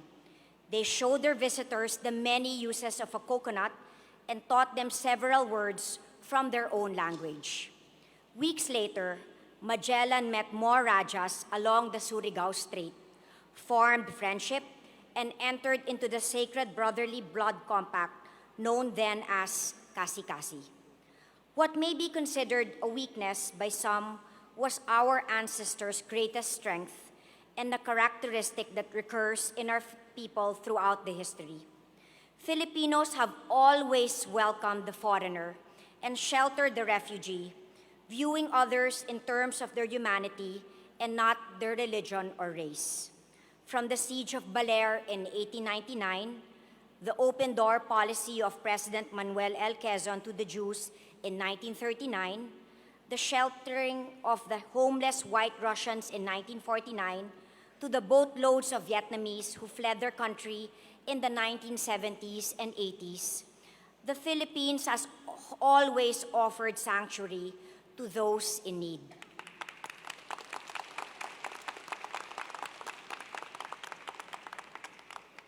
The voyage of the 5 ships of the Armado de Maluca was unprecedented, long, and perilous. But this expedition had a more significant impact to the world's knowledge of geography and the Earth's place in the cosmos. Unfortunately for him, Magellan died 1,000 kilometers short of reaching the Spice Islands, leaving it to his colleague, Juan Sebastian Elcano, to complete the mission, with one surviving ship and a skeleton crew limping its way back to Spain in September of 1522. Magellan's zeal got the better of him. He got involved in intertribal rivalries and went into an inadvisable battle with Lapu-Lapu, the ruler of Mactan. Lapu-Lapu was a formidable opponent. The Spaniards, dressed in clunky armor, waded through the rocky shore as Lapu-Lapu's men charged upon them with iron-tipped spears and eventually won the Battle of Mactan. Both Lapu-Lapu and the Battle of Mactan were evoked by the generations of Filipinos who fought to steer the destiny of their homeland. The victorious history of Mactan was among the inspirations of the founders of the Filipino nation, mentioning it in the very document proclaiming the Philippine independence in Cavite on June 12, 1898. We know a lot about Magellan, but comparatively little about our own Lapu-Lapu. Still, this has not hindered the memory of Lapu-Lapu from inspiring future Filipino heroes and revolutionaries from Jose Rizal and Juan Luna to Emilio Jacinto. There is debate over whether Lapu-Lapu can be considered a true national hero, as there was no Philippines as such during his time. I think we can agree that this indigenous tribal leader deserves a place in our history.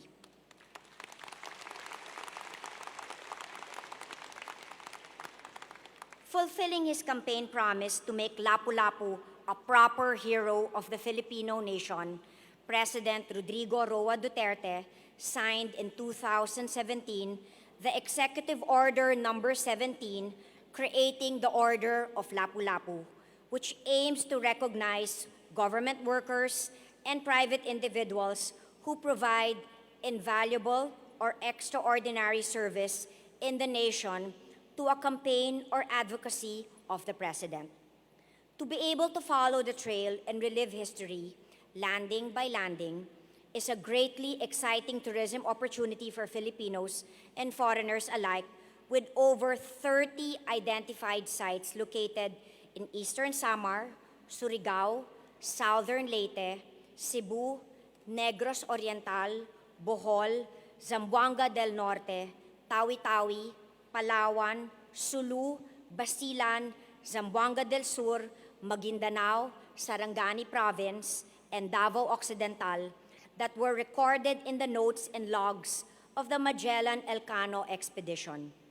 These historical sites will bring pride and sense of place to each community, having once been part of the incredible achievement of humanity in proving that the world was indeed round. We invite all government institutions to integrate the 2021 Quincentennial Commemoration in the Philippines in their plans, programs, activities, events, and strategies for 2019 to 2022. The commemoration began last year when we launched the QCP logo in December 2018. It will last until September 6, 2022, or the 500th anniversary of the completion of the first circumnavigation of the world. The NQC envisions a diverse, upbeat, engaging, and meaningful quincentennial commemoration in the Philippines for Filipinos to take full advantage of various platforms, media, and disciplines. Tonight's countdown through the Department of Tourism, the local government of Mactan, and National Historical Commission of the Philippines will have a total theater, multimedia state-of-the-art production showcasing the best of contemporary Visayan artists and expressions rooted in the nation's cultural heritage. It will dramatize the world of our Philippine ancestors before the Western contact. 25 performing groups from Cebu, Bohol, Dumaguete, Bacolod, Iloilo, Capiz, Leyte, and Antique, mounted by over 500 artists, technical people, and scholars, are taking part in tonight's dramatic cultural performance. Let the themes of victory and humanity guide and inspire your movements for the next 2 years. Starting tonight, with the historic landmarks around the country lit up, symbolizing the freedom our countrymen have fought for, let us be united in solidarity. The 500-year marker reminds us how the lives of our ancestors irrevocably changed after 1521, and we are who we are today because of it. This is an opportunity to look to the past and discover the extent of richness of our pre-Hispanic civilization. This is an opportunity to look to the future and see how an ever-shrinking world connects us all the more closely to one another. We are proud to say that the Philippines, 500 years later, is still a place of never-ending discoveries. Daghang salamat sa inyong tanan. Thank you very much, Tourism Secretary Bernadette Romulo Puyat, for the 500-day countdown to 2021 Quincentennial Commemorations in the Philippines address. Mangayaw is a total theater multimedia state-of-the-art production showcasing the best of contemporary Visayan Filipino artists and expressions, rooted in the nation's cultural heritage, dramatizing the world of our Philippine ancestors before Western contact. The production's objective is to inspire the young generation of Filipinos to appreciate and become proud of the legacy of values and expressions of our ancestors. This would be done by portraying the world of our ancestors, unraveling their cultural wealth of values, wisdom, worldviews, and rich artistic expressions by artistically interpreting our ancestors' legacy of Philippine civilization. Notably, their vast and deep sense of values of unity, magnanimity, sovereignty, identity, and cultural excellence, spirituality, and communion with nature, and demonstrate the distinct, vibrant, dynamic, and multi-layered communities in the Philippines before the colonizers arrived in the islands. The National Historical Commission of the Philippines, National Quincentennial Celebrations in the Philippines, in collaboration with Junjet's production, the city government of Lapu-Lapu City, and in cooperation with the cultural groups and networks of the Visayas, proudly presents Mangayaw, ang mundo ng ating mga ninuno.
Pre-colonial period, ano yun ulit?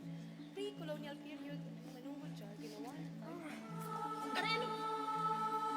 Ate Julia? Gian, ano? Nakita ko muna. Kamusta ka? Saan ka galing? Sa mall pa, ikaw? Ako doon sa Makati. Uy, may mga pictures pa sa'yo. Rocky! Kamusta yung biyahe mo galing sa Tacloban? Ay, grabe, nakakahilo. Ako nga, nagplano na lang ako galing sa Bacolod eh. Bacolod? Uy, Kuya Rocky! Guys, teka lang. Library, please be quiet. Doon kayo mag-ingay. Doon ba kayo?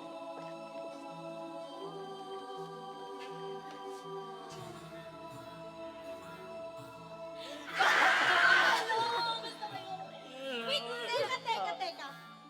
Kasali rin ba kayo sa research? Oh, syempre. Yung tungkol sa buhay ni Lapu-Lapu. Yung mundo ng ating mga ninuno? Oo, yung Mangayaw. Mangayaw! Mundo ng ating mga ninuno! Pero teka. Ano nga bang mga tanong? Mag-review nga tayo. Okay, ako muna magtatanong. First question. Kailan ba nagsimula ang kadakilaan ng lahing Pilipino? Sumala sa akong nakatunan, kini nagsugod sa dihang nakaplagan kita ni Magallanes. Sa dihang ang atong kapuluan, ginganlan ng Pilipinas. Filipinas! Pilipinas? Apang. Pag-upasin na, ano kita? Mga isla lang nga, wala sang pinasahi nga kultura? Wala sang nahibalaan nga katilingban? O kung wala sang pagpakig-angot sa iban nga pungsod? May dagan man. May ada. Amo ito ang iyo igbabaton. Maara naman kami hiton nga may kalugaringon nga kultura ang kada isla na naging partihan nasod ngayon na kinikilala nato nga Pilipinas. Ang tanong, pinapahalagaan ba natin ang kaalamang ito? May mahalagang sinasabi ba ang kaalamang ito sa atin? O mas pinahahalagaan natin ang bayang nabuo nung tayo ay sakupin? Tingali, kinahanglan na natong ablihan ang atong pangunahuna. Oo. Ang paghatag na tugpili sa atong kultura, kinahanglan magsugod pa sa wala pa moabot si Magallanes. Sa wala pa kita masakop sa Espanya. Subong na naton, inibuhaton. Samtang bata, pagbukas pa ang aton mga Panginoy. Sige! Subong na naton initukibon. Kagtunan, palanggaon. Bugos ngan bago nga kalibutanan iyo makikitaan. Kadina, bunyog kita, palawod na kita. Kadinangan kita, Mangayaw!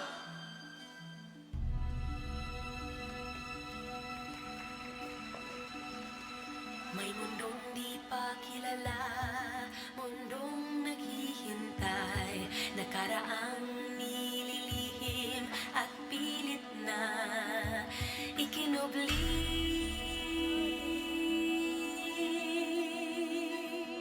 Kung atong suhiron, pagkalayo ang tahakon, atong kagahapon, dali atong sudumon.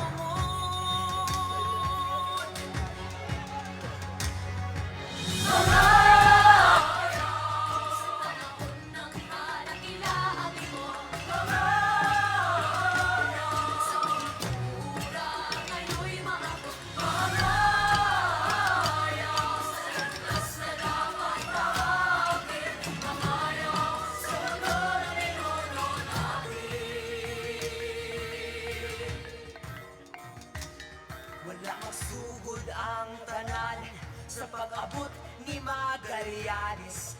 Kay sukad pa sa sinugdan, may gawin ang sumbanan. May pinanlaton-laton, may ambahalon, may katilingban palatikangan, may pagpakit-amot sa iban nga kabanwahanan. May mahanding, may siday, may tambalan, may bailan, may alagin, titindugan, katawan may katalahuran.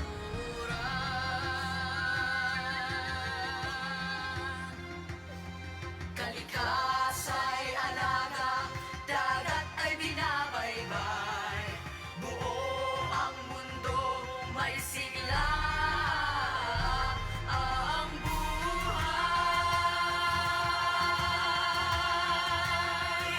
mga hayop, sa panahon ng kadakilaan mo, mga hayop, sa kultura ngayon'y maabot, mga hayop, sa landas na dapat mahagin, mga hayop, sa mundo na ninuno natin.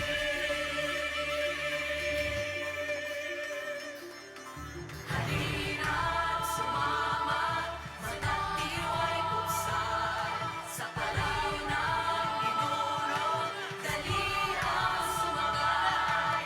Halina't makinig sa magtatiway puso'y magagay, sa palaw ng kaluluwa'y dalihan sumagay.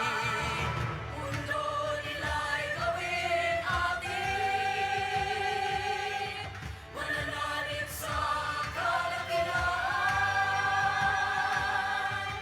Ngayon ay akin din. Hayop, sa panahon ng kadakilaan mo, mga hayop, sa kultura ngayon'y maabot, mga hayop, sa landas na dapat mahagin, mga hayop, sa mundo na ninuno natin. Mga hayop, sa mundo na ninuno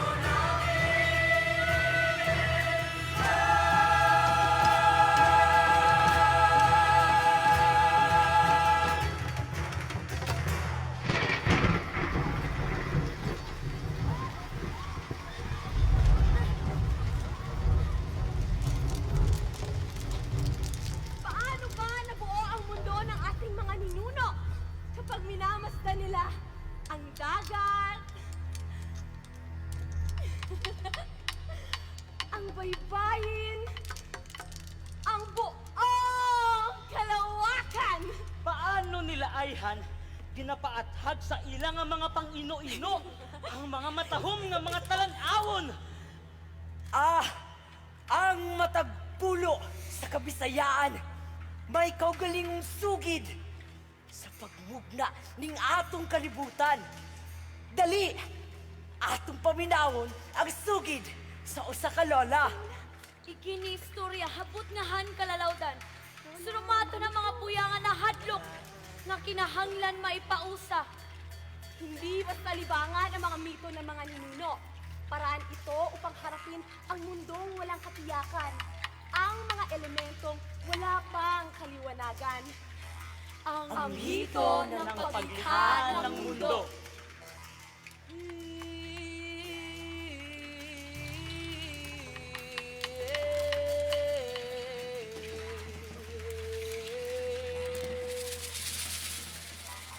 Sa sinugdan kaniyadtong ang dagat ug ang langit lang ang makaplaganing atong kalibutan. langgam.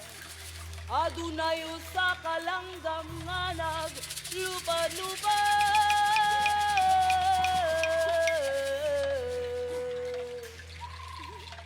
Sa iyang paglupad-lupad, gibatig kakapoy ang langgam. Ug tungod kay wala kini makit ang sarang kapahulayan, nakahukom kini. Ug nilupad pa itaas, ug giigna ng langit nga daw may laraw ang dagat nga musakaw motupong niini.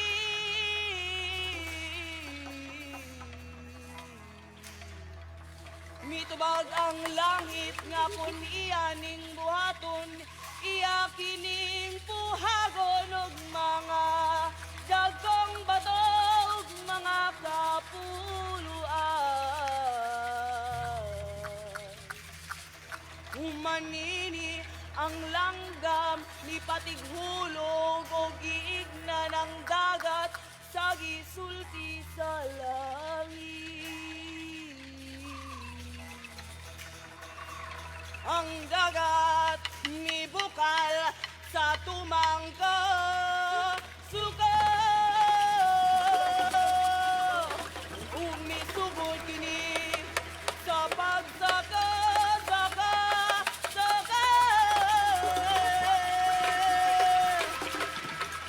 Ang langit usap misaka sa paglikay, ug dinhi gisugdan ang pagpanghagbong og mga dagkong kapuluan ug mga dagkong bato.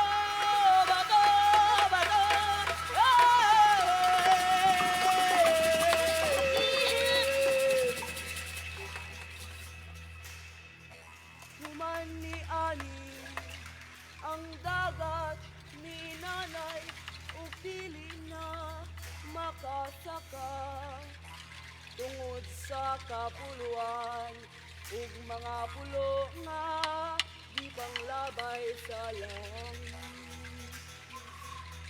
Nagmalipayon ang langit, ang langgam nagmalipayon usab, kaya tuna na kini kapahulayan. Sa dugay-dugay ni ining paglupad-lupad.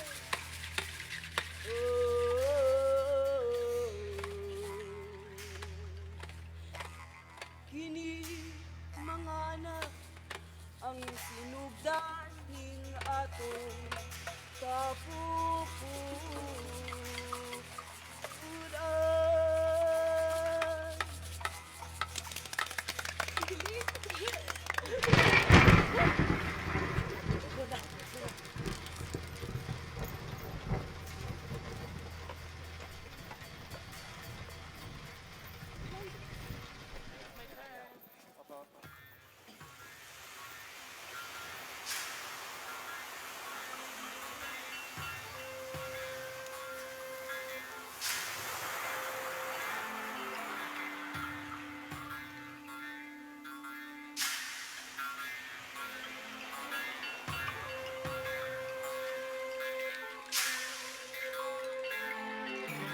Dagat ng ina, alon ang kapatid, ang kota'y katuwang, isgay anak na alay.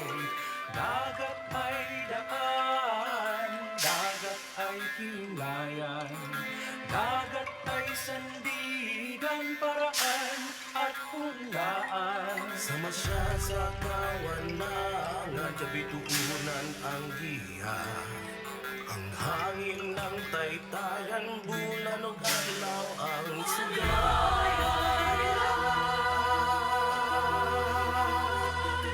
Hanapin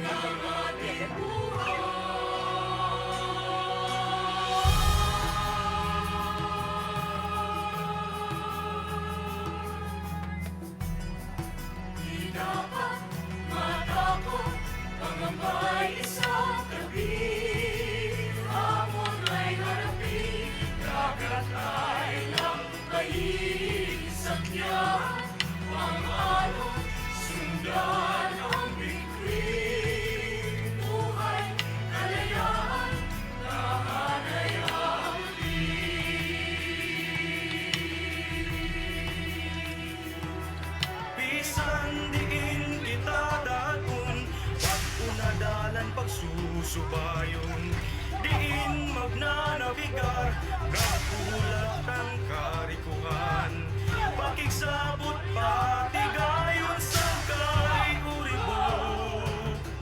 Andam ato bangon tanan, kakaroon iloy aming pagdadaan. Sa kundiin mo gusto kami magkabatuan, sa baybay ukon bukid parang ukon kalasagan. Kundiin man pagdadalon sa dagat na ikan, ang paglayag sang lahing mga may isang gabi, hamon ay harapin, dagat ay lakbayin sa tiyan, ang alon sundan ang bituin, buhay kalayaan, nahanay hamunin, ikaw ang matawag ay sa hamon ay harapin, dagat ay lakbayin sa tiyan, ang alon sundan ang bituin, buhay kalayaan, nahanay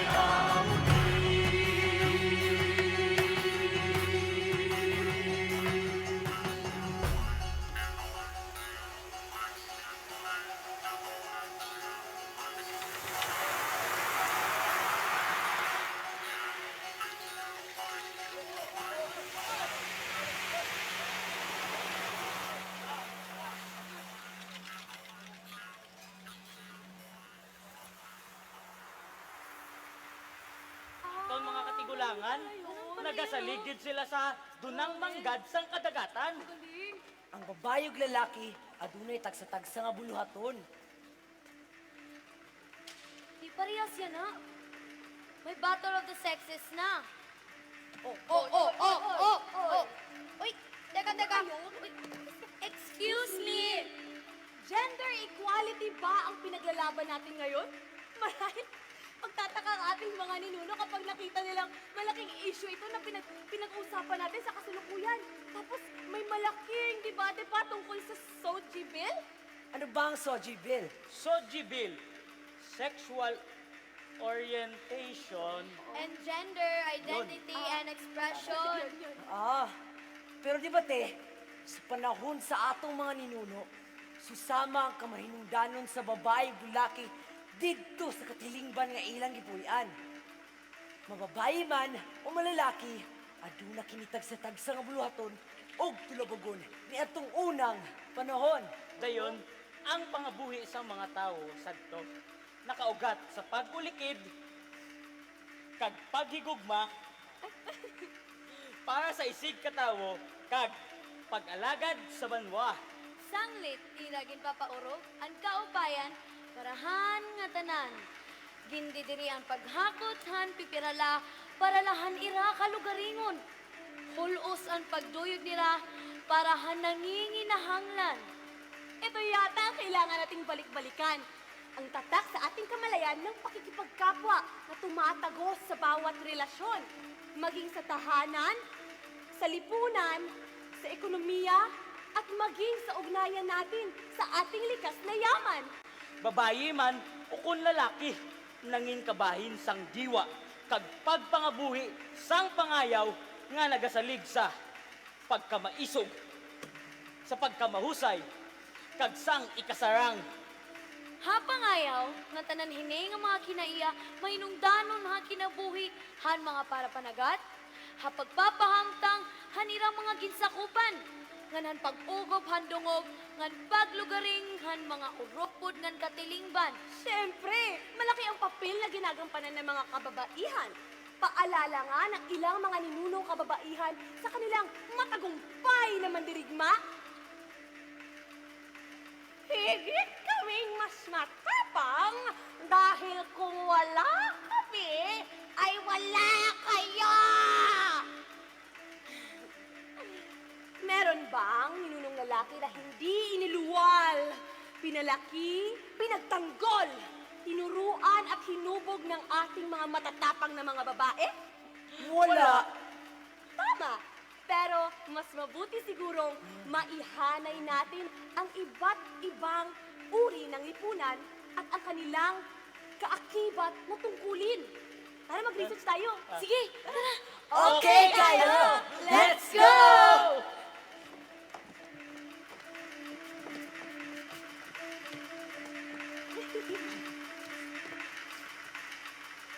Una, ang mga dato!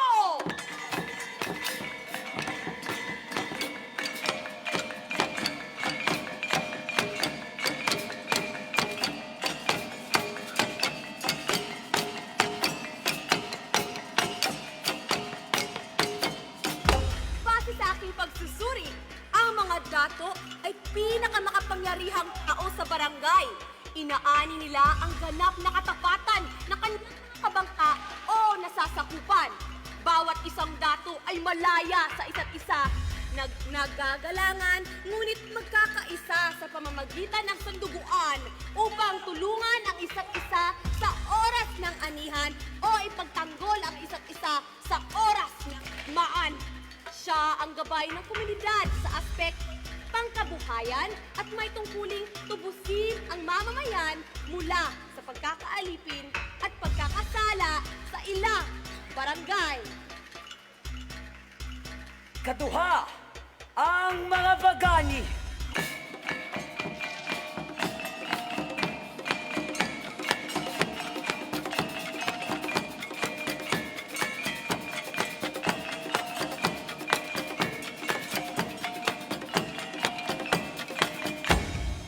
Base sa akong research, ang mga bagani ay mga timawa na inaasahang magtatanggol sa komunidad sa oras ng digmaan.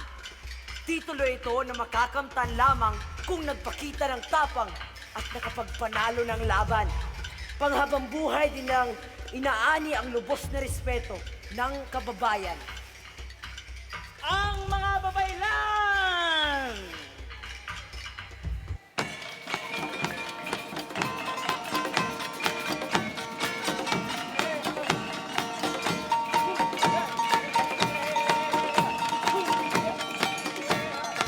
Amo na ang nakitaan ko sa internet. Ang babaylan. Ang babaylan naman ay ang tagapangalaga ng karunungan at tradisyon ng pamayanan. Siya rin ay may kapangyarihang kausapin ang mga yumaong bayani at tatu. At maging ang mga ninuno at mga anito. Sa oras na ang barangay ay nasa kagutuman, epidemya at pagsalakay upang humingi ng payo, karunungan at lunas.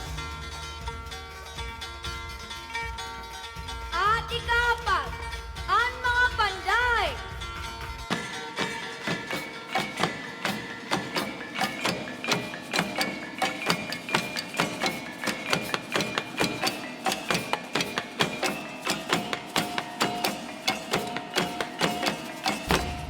According to my research, ang mga panday ay ang mga taong itinatalaga sa pamumuno ng mga usaping pang-teknolohikal at lohistikal. May mataas silang kadalubhasaan sa paglikha ng mga sasakyang dagat, ng mga sandata at mga likhang gawa sa ginto at asero.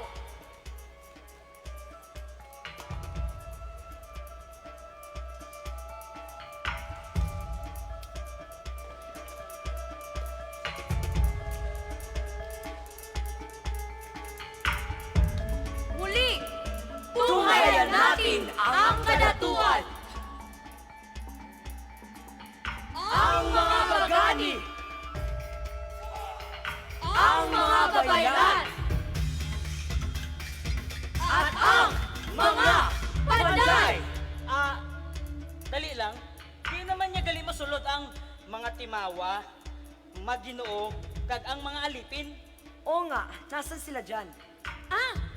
Labot lang manggudhan pondok o hugpong nga subayhan iya katungdanan o balorohan katilingban nga aton palagin iinistoryahan. May daliwat mga klasihin pondok o hugpong nga may mga puro palapag. Simulan natin sa uring uripon. Uripon. oripon. Ito, ang mga oripon.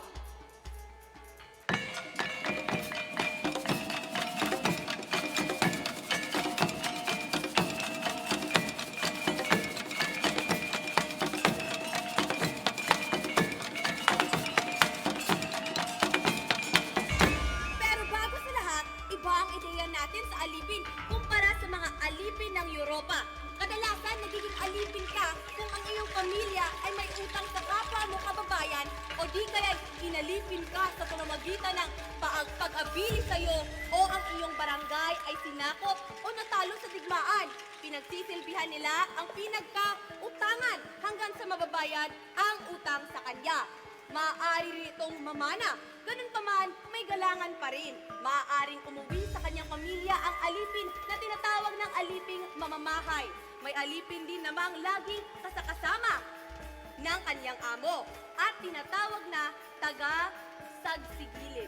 Makakalaya ka lamang sa pagkakaalipin kung mapatawad ka ng iyong amo sa pagkakautang. Maaaring bayaran mo siya o di kaya'y matapos na ang pagsilbi sa kanya. Ang mga timawa.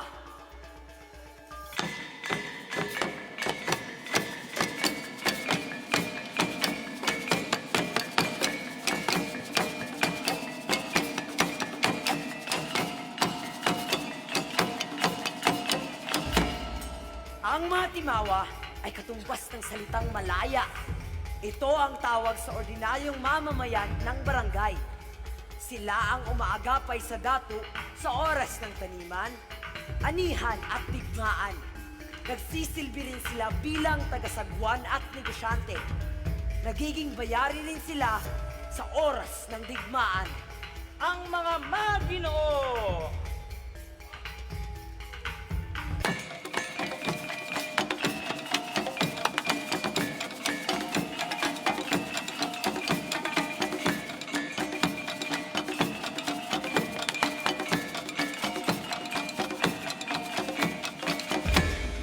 Base naman sa akon na pagpanalawsaw, ang mga Maginoo, sila ang antas ng kadatuan o leader ng barangay. Bahagi din nito ang matataas na pinuno na may pamagat na Sri, Lakan, Raha at Sultan. Iginagalang ng lubos pagkat sila ang naghahandog ng makakaya para sa mga kabangka o nasasakupan.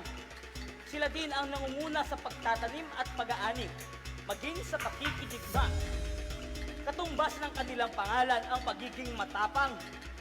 Karaniwan silang may kaya.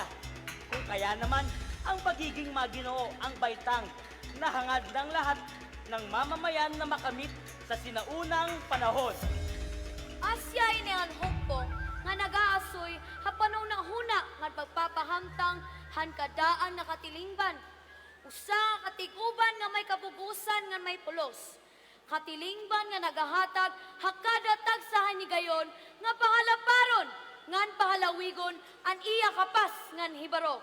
Oo, pundasyon ng ninuno natin ang lipunan, ang pag-aalipin, ang katapangan sa digmaan.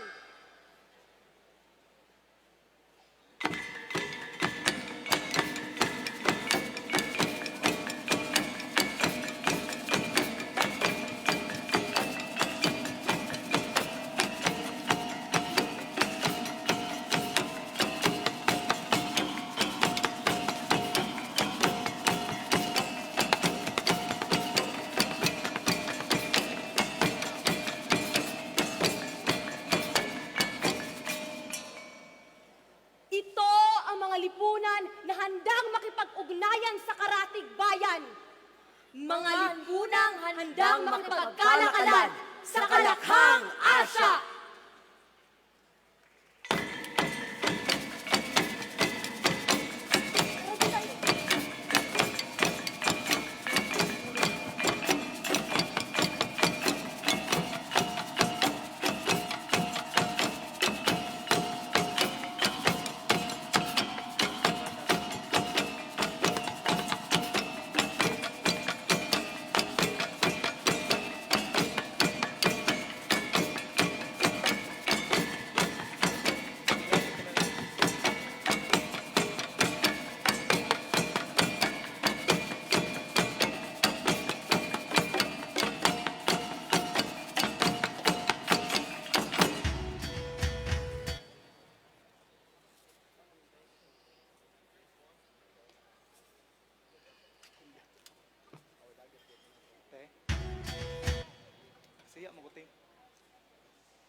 mga hayop, lilibat ng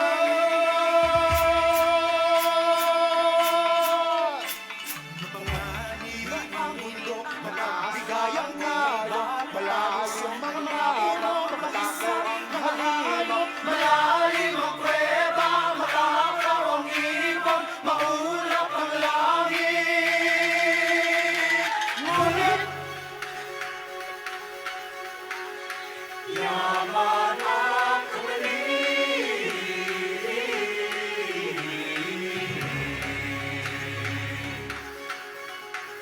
Yantok at pugyutan, kabibig, balisok. Ang magkaulo, bilas, ginto, bilang kapelas.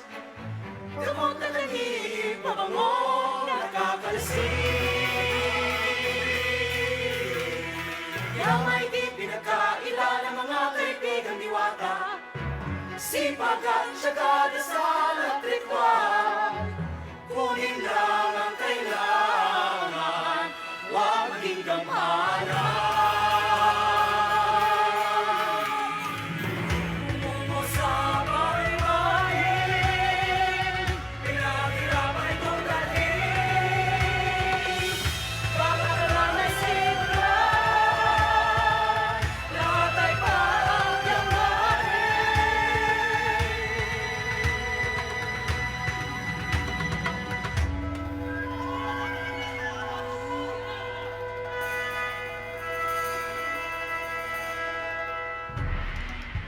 Nandito ang mga dayo! Naan na sila, Dato?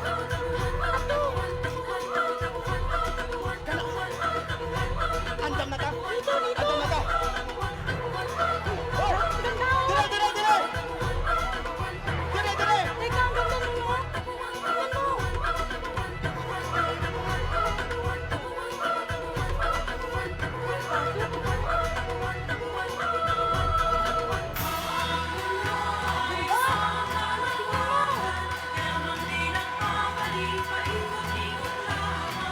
Uy! Ah, ano daw? Ano daw?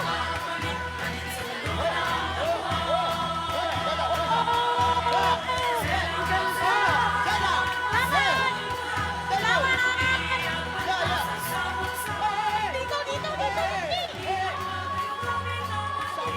ganda!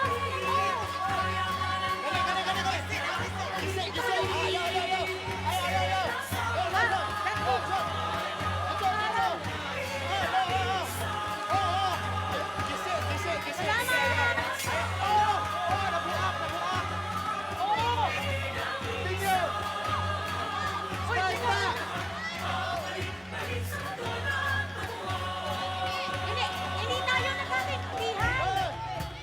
Teka! Teka, teka! Eh, wag na! Sige na! Alak! Teka! May dito?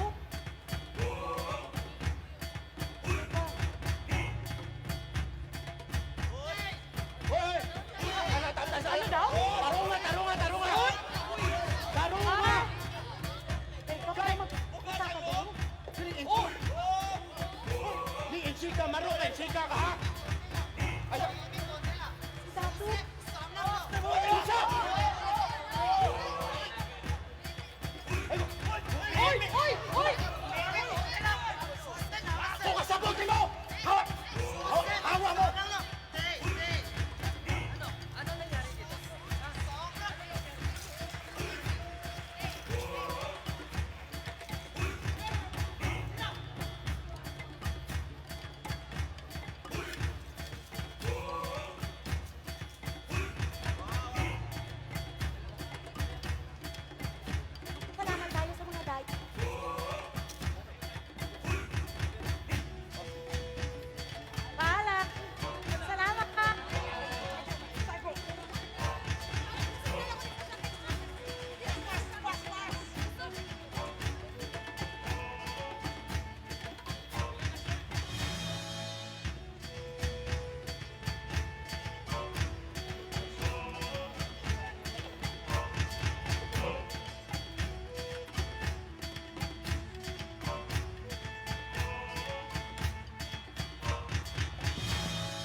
Ang binukod.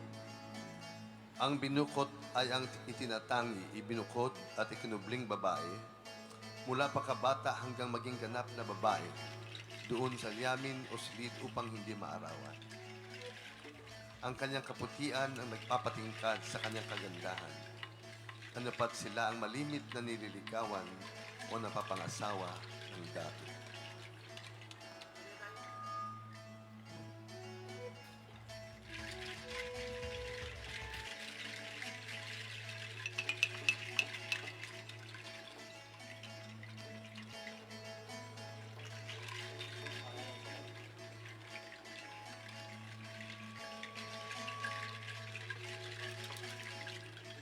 Ang mga itinaguyod ng kalakalan ng ating mga ninuno ay hindi palagi ang mapayapa. Ang ilan ay humuhudyak ang di pagkakasundo na humahantong sa paglalaban, nagbuburid ng pagkawasak sa magkabilang panig at sa pangayawan para sa alipin at ari-arian.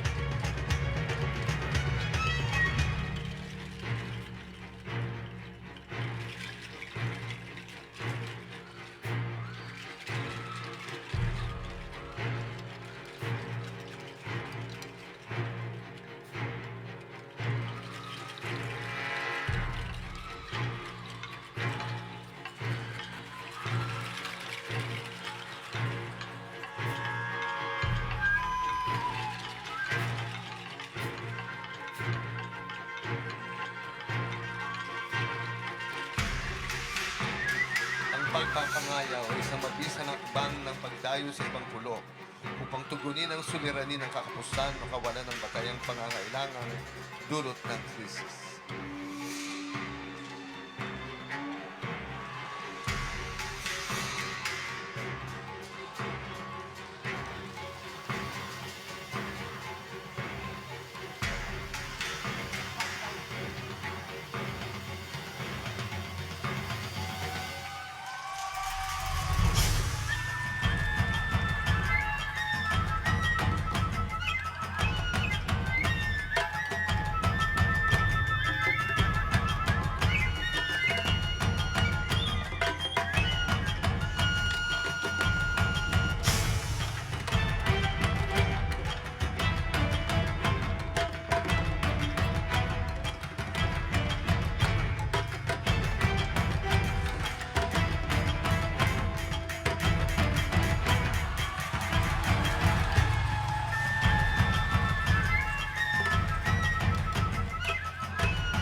Diriwang ang mga nagtatagumpay habang nagluluksa naman ang mga dinagwagip.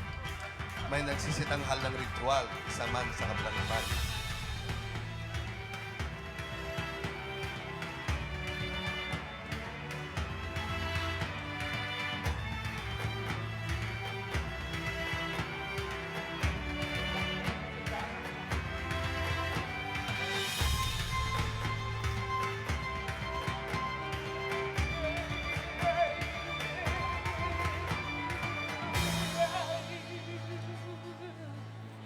Ang mga matatapang na mga mandirigma ang pinagkakalooban ng gawad at ang pinakamagiting na ginagawaran ng dangal sa pamamagitan ng batok. Ang mga batok ay tanda ng kawalang takot na tukdi ng tungkulin sa bayan na itaguyod ang kaloobang bayan para sa buhay, ginhawa at dangal. Sila ang mga nakapagkayawos ng mga kalaban, nakapatay ng mga nagsipagtunggali sa kanilang hanay, at nakapag-uwi ng mga batayang yaman para sa bayang pinaglilingkuran ang mga batok.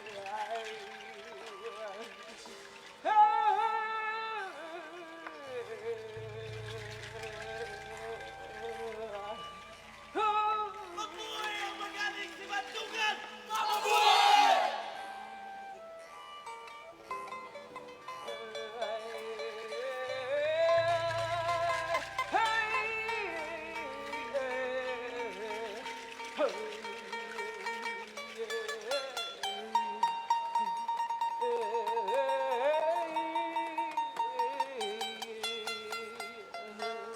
Sa maraming nagdaang panahon ng pangayaw, ang mga pamayanang may alitan sa iba pang mga karatig pulo o kanugnog na pulo ay nagsusumikap na bigyang solusyon ang di pagkakaunawaan at pagkamit ng kalinaw o kapayapaan sa pamamagitan ng kasunduan para sa pagtutulungan at pagkakaisa.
Nakakamit ito gamit ang ritual ng sandugo.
Patunay ng isang lipunang nagpapahalaga sa kalakalan, pakikipagkaibigan sa ibang bansa, at pagpapahalaga sa sariling yamang kalikasan. Sa mga museo at libro na lang natin makikita ang mga nagpapatunay na malawak ang pakikipagkalakalan ng ating mga ninuno.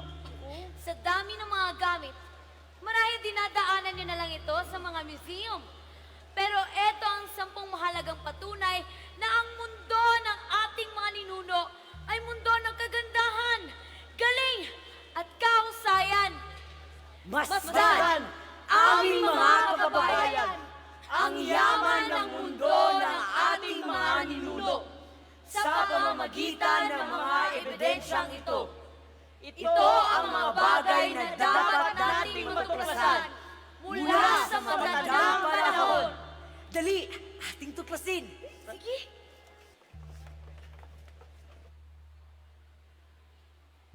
Paghabi at paglalala. Makikita sa disenyo ng pananamit ng tao ang identidad at lipunan na kanyang kinabibilangan. May tela para sa sanggol, sa iba't ibang okasyon hanggang sa mga yumao. Ang pinakamatandang ebidensya ng paghabi sa Pilipinas ay ang habing ikat ng banton na ipinambalot sa katawan ng isang yumao.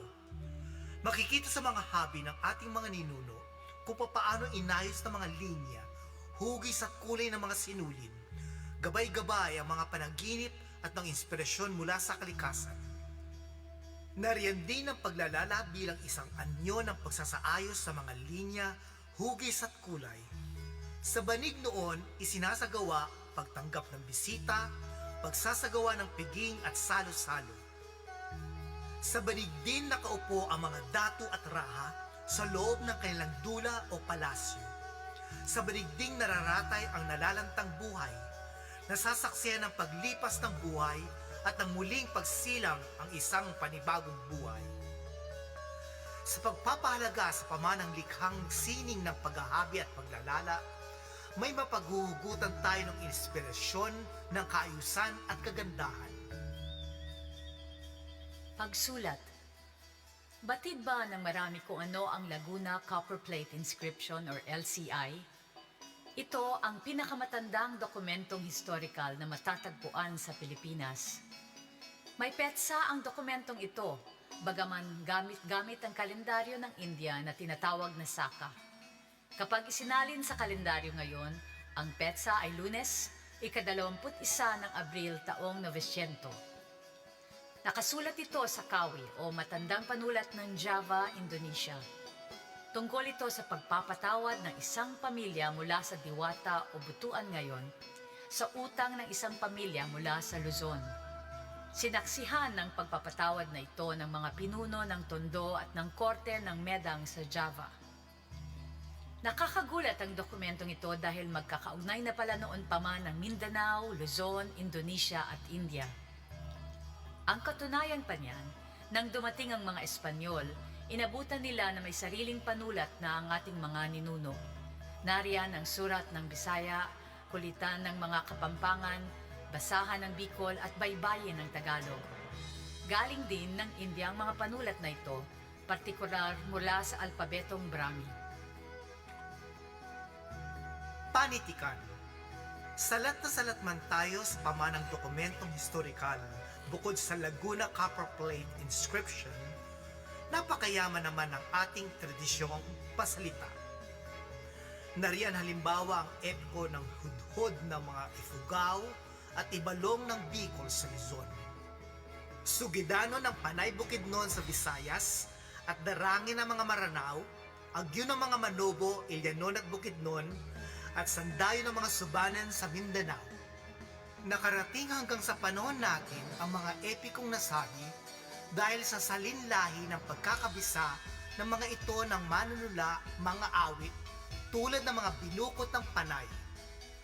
Kung papansinin ang mga kwento ng epiko, ang mga bayaning tulad nila Lamang at Labaw Donggon ay nagtuturo sa bawat salinlahi papaano makipagsapalaran, maging responsableng mamamayan, ipagtanggol ang komunidad mula sa mga mananakop at mga halimaw at bumalik sa pinanggalingan upang magdala ng ginhawa. Tahanan. Hindi natin marahil napapansin ang karunungan sa likod ng tradisyonal na tahanan ng ating mga ninuno. Lahat may silong, nalaan para sa mga pag-aaring alaga tulad ng aso, pusa, kambing at manok, at mga pag-aaring kagamitan tulad ng bangka at lusong. Dahil likas na taong tubig at anak dagat ang mga ninuno natin, sadyang nakaangat sa lupa ang mga tahanan dahil sa taunang pagbaha. Masdahan ang mga ito sa faloy ng Cordillera, ang mga bahay pawid sa Kapatagang Luzon at Visayas at mga torogan ng Mindanao. Gawa sa mga materyales na nakukuha sa paligid, nagpapahiwatig ng pagkamalikhain ng mga ninuno.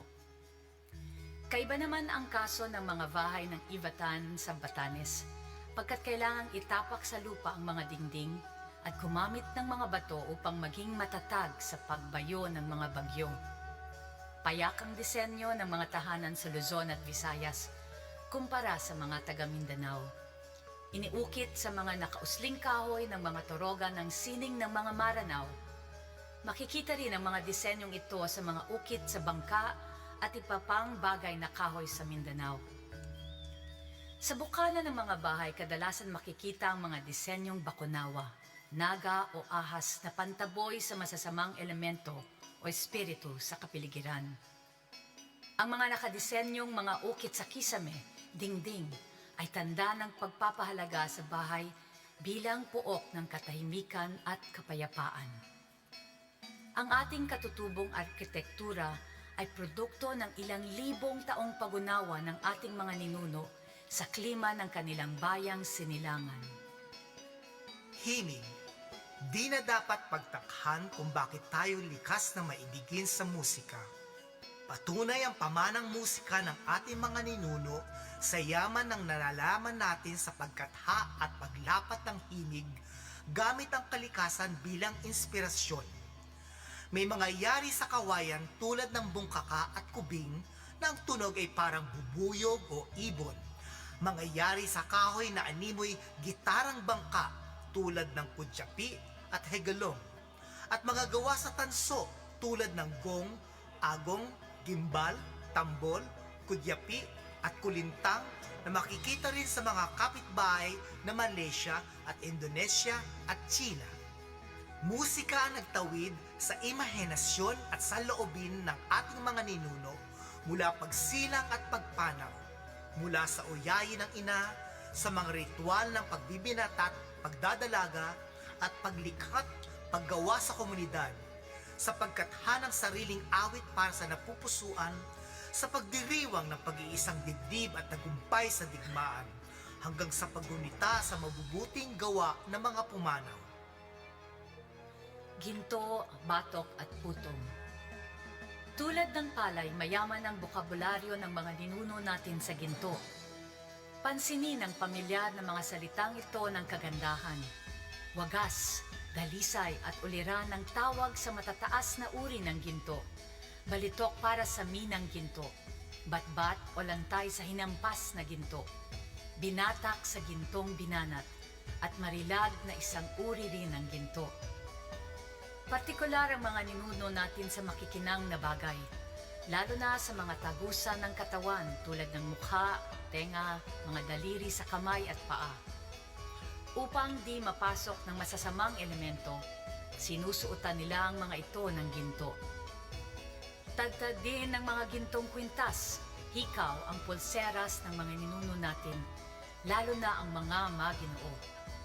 Maging ang mga timawa at ngipin ng marami ay may ginto. Nagkalat halos ang ginto sa lupain ng ating mga ninuno. At dahil sa sobrang ordinaryo ng mga ito, ginamit na ito bilang sinulid at dekorasyon sa mga laylayan ng mga putong at kasuotan ng mga maginoo. Kung wala namang suot na aksesorya, lalo na ang mga maginoo at bagani, nakatato sa katawan nila ang mga ito. Kaugnay naman ng hilig ng mga Bisaya sa makikinang na bagay ay ang hilig din nila sa matitingkad na kulay.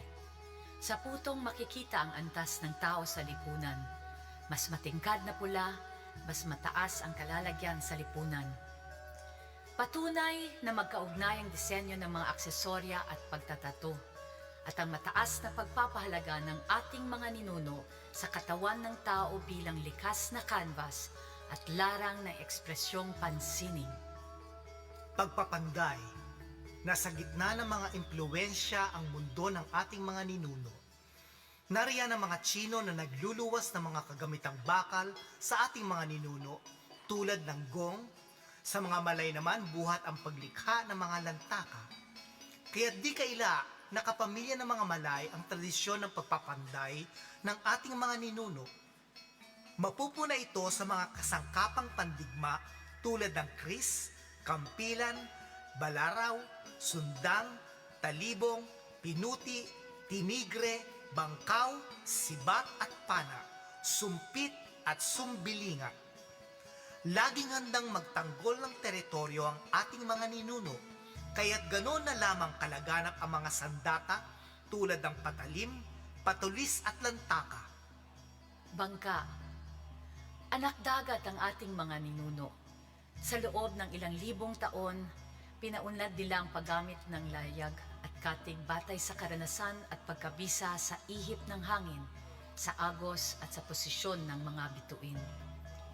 Sa pakikipag-isa sa tubig, nabuo ang mga pangalan nila, Tausug o mamamayan ng Agos, Subanon o taga-ilog, Maranao o taga-lawa, Tagalog o taga-alog, Kapampangan o taga-pampang, Ilocos o taga-look, Pangasinan o lupain ng asin. Batay sa lumanay at bagsik ng dagat, isinilang ang iba't ibang uri ng sakayang dagat tulad ng baloto, biray, lapid, paraw, lepa, vinta, kumpit, zewanga, salipsipan at karakowa at balanghay. Masasabing pinakamatanda sa lahat ang paraw sapagkat laganap ito sa Pasipiko. Bawat isang bangka ay katumbas ng isang buhay na puno. Ipinagpapaalam muna ng mga ninuno natin ang pagputol ng puno, sapagkat sa bawat puno ay may isang anito na nananahan. Kadalasan umano, nabibiyak o lumulubog ang bangka sa dagat kung nilapastangan ng may-ari ang punong ginamit. Hanggang sa pagyao, bangka pa rin ang hantungan. Hugis bangka ang mga kabaong noon. Patunay na maging ang kabilang buhay ay mundo rin ng tubig. Ang mga pananda sa matatandang libingan ay hugis bangka rin. Paniniwala, kamangha-mangha ang impluensya ng India sa ating mga ninuno na naitawid sa pamamagitan ng pakikipag-ugnayan nila sa mga Indianisadong kaharian ng Java at Medan sa Indonesia. Sa agusan at Surigao na lamang nakakamangha ang dami ng mga imaheng Buddha. Iba-iba ang laki, anyo at sukat. Dito mismo sa Mactan, natagpuan ang mga imahen ng mga Diyos ng Hinduismo na sina Shiva at Ganesha. Pinakasikat na sa lahat ng mga ito ay ang ginintuang imahen ng agusan na kilala rin bilang ginintuang Tara. Patunay ang mga ito ng malaking impluensya sa atin ng India. Kaya't di na dapat pagtakhan kung bakit kalendaryong India ang gamit sa Laguna Copper Plate inscription, kung bakit Shri, Lakan at Raha, pawang mga titulong politikal ng India, ang tawag natin sa mga sinaunang pinuno, kung bakit ang sinauna nating panulat ay impluwensya ng alpabetikong Brahmin ng India, kung bakit may mga bokabularyo tayong Sanskrit ng India tulad ng Bathala, Mukha, Likha, Diwata, Guro at Karma, kung bakit ang mga epiko ng Bicol, Mindanao at Panay ay may bahid ng epikong Sanskrit na Ramayana at Mahabharata. Nakalulungkot, madalas tinatawag lamang natin ang mga impluensyang ito ng India bilang animismo o pagano, sa halip na Indian o Asyano. Pagpapalayok. Buhay na patotoo ang mga palayok, banga at tapayan ng ating mga ninuno. Maraming gamit ang mga ito, bilang lutuan, imbakan ng tubig, pagbuburo, pag-iimbak ng alak, kasangkapan sa mga ritual tulad ng banga ng Kalatagan, Batangas, at lagakan ng mga yumao tulad ng bangang manunggol ng Palawan at yaong nasa Maitom, Sarangani. Mayaman ang mga pampang sa luwad o putik na gamit sa paghulma ng mga ito. Hugis sinapupunan ng ina ang mga banga, kung kaya't ganoon na lamang kalapit sa puso ng ating mga ninuno ang simbolismo ng banga bilang hantungan ng mga yumao. Kaugalian noon ilagak ang mga kalansay ng mga yumaong mahal sa buhay at isilid sa banga. Animoy ibinabalik ang yumao sa piling ng ina. Espesyal ang bangang manunggol ng Palawan sa kadahilanang ang takip nito ay may imahen ng isang bangka, sakay ang isang yumao at isang tagasagwan. Patunay ng paghatid sa yumao sa kabilang buhay.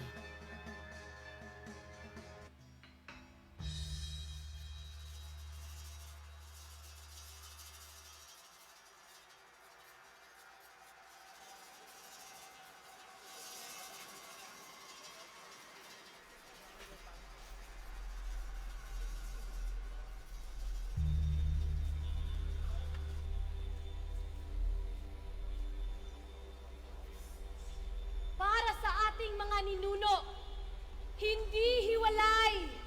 Hindi isang bagay na inaangkin. Hindi maaaring sakupin o kamkamin ang lupa at ang kalikasan. Lawom ang ilang pagtahod sa kinaiyahan. Ang tanan nilang imbuhaton. Ang pagpatukod sa mga panimalay kag barangay. Ang pagpatubo sa mga tanom kag pag-ani.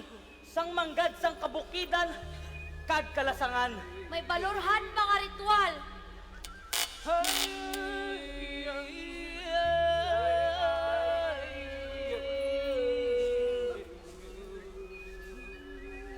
Ang kada usahini, gindudumarahin babaylan, nga may bertod nga kapas, nga makiglambigit na kalibutan.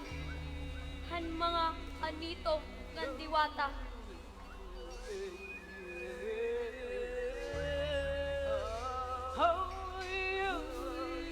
Para sa ating mga ninuno, ang puno, ang mga hayop, ang bato, ang batis, ang lawa, ang lahat ng nilalang ay may diwa at may diwatang tagapag-alaga.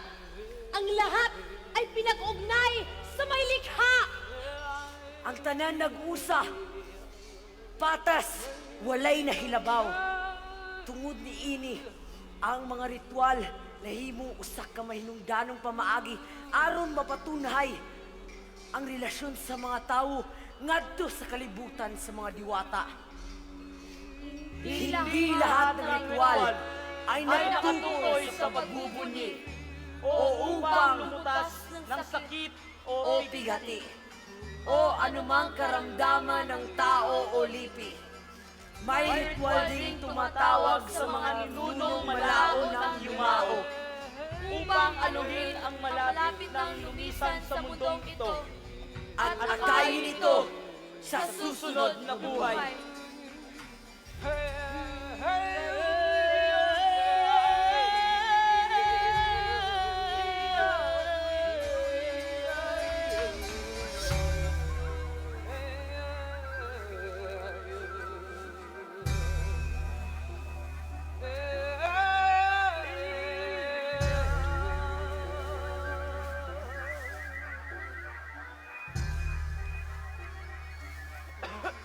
Bay! Unsay anay namong buhaton? Aron maayo ni siya. Nabuhatan namo ang tanan.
upang makakita, makaramdam at makatanaw sa mundo at ang hinaharap na kinabukasan at makaramdam ng panganib at lagim.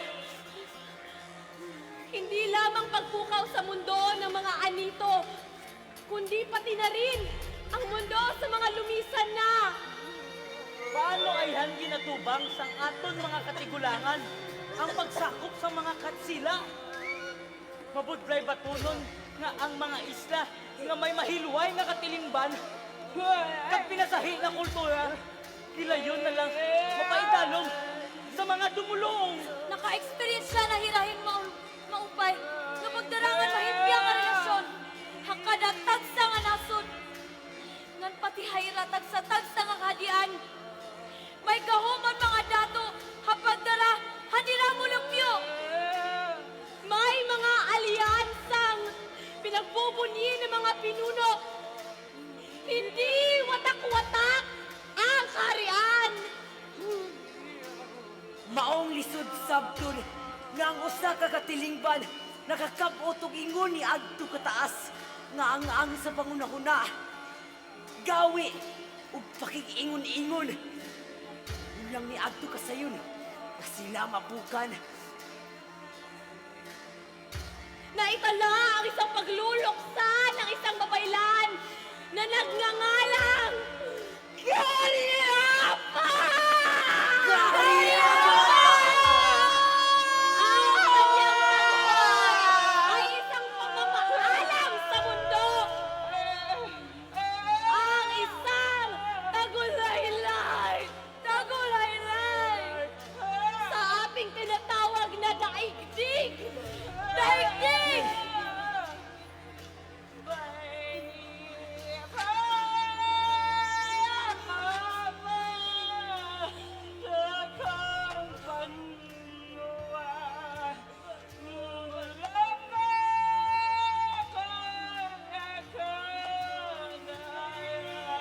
Pag-antos ug kasakit, unta may dagat kaninyo.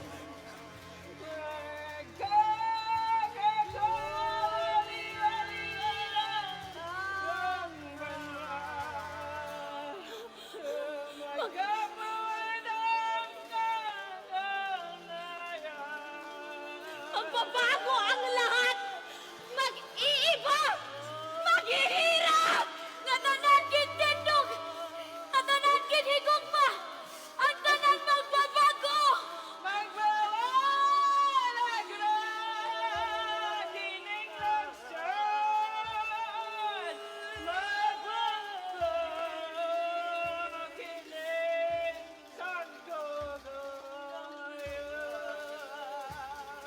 Wasak kundi latanan, bangluya, mahitlaw, mga sabuang banwa. Wawasakin nila ang lahat! Wawasakin nila ang bayan! Apan, dili dayon nato ni itugot. Mahitabo, magdinuago ng mga kaaway sa katapusan. Apan, itahan ang atong pag-ugmad. Dinhi, wala ka ikahadlok. Wala ka ikahadlok.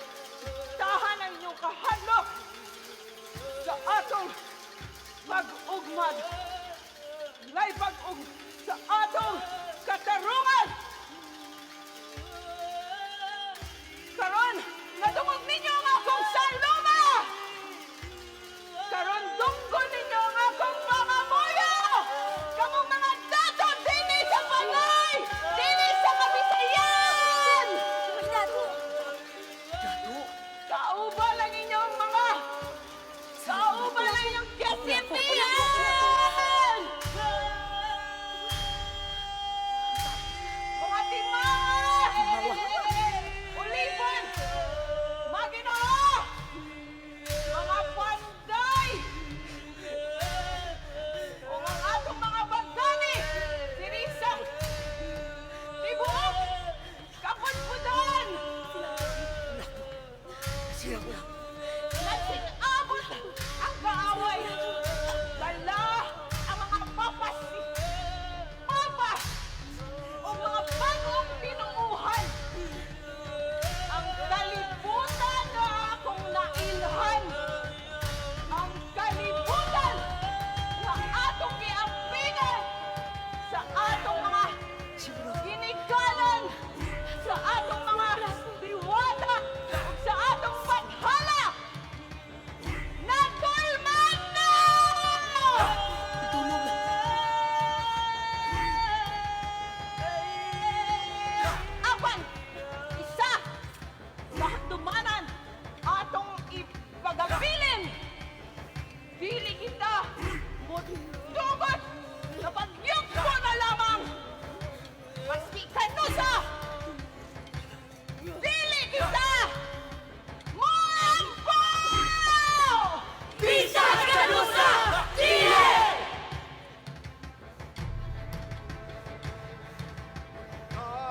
Ladies and gentlemen, the performers for Mangayaw, ang mundo ng ating mga ninuno. Arnisador, Cebu City Arnis Team.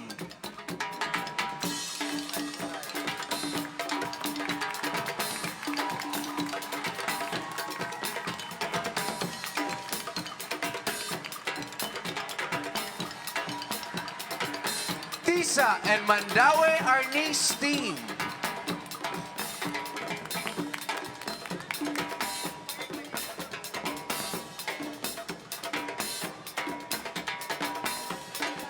Lapu-Lapu Escrimadors.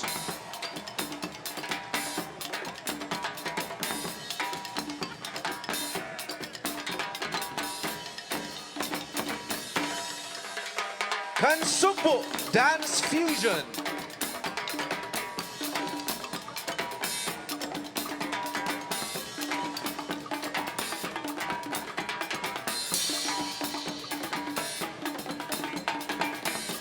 Guangming Institute of Performing Arts.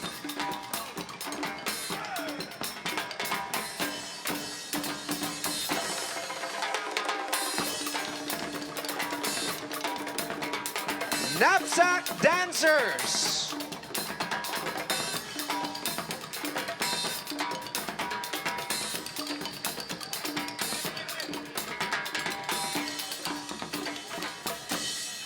Maharlika Dancers.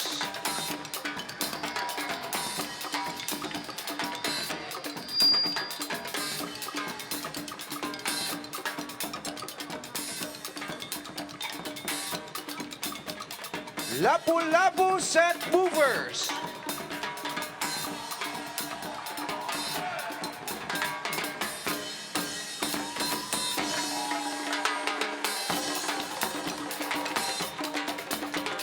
We also have artists from Bohol, Kasing Sining Teatro Bolanon Ensemble, Diwana Dance Theater,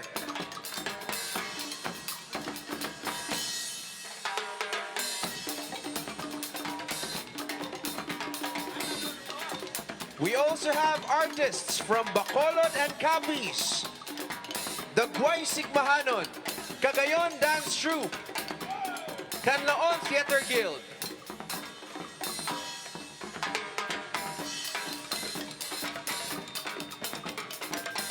From Leyte, Dumaguete, and Iloilo,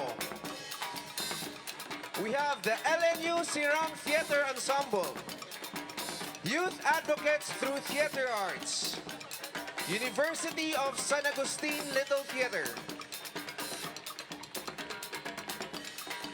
Our instrumentalists, Regla Percussionista,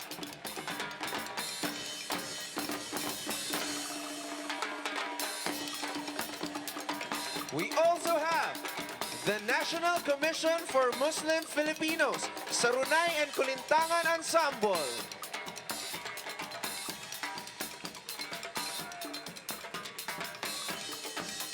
Our choir, Mandaue Youth and Children's Choir.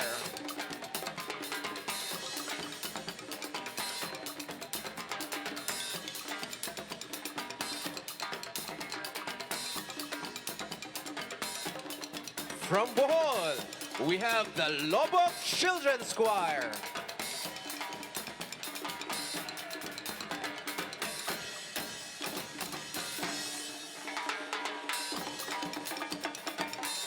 From Iloilo, we have the University of San Agustin Troubadours.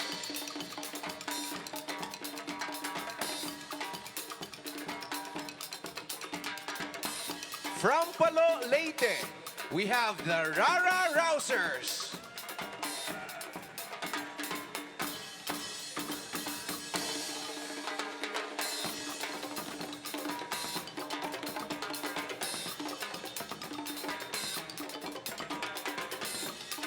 For the lead roles, we have the Hunter, Farmer, and Fisherman.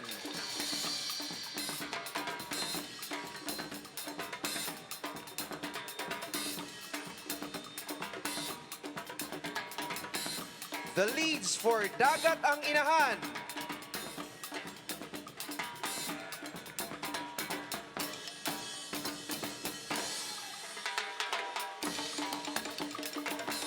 we have the 3 generations of Bantugan.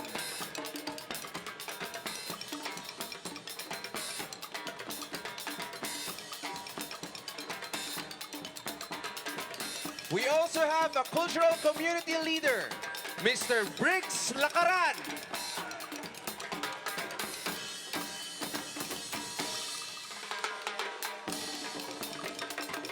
Ang mga babaylan.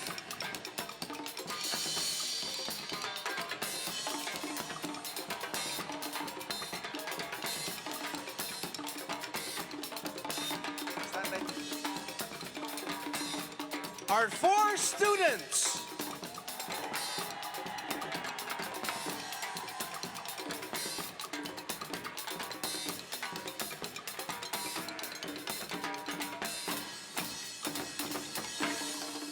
Lapu-Lapu.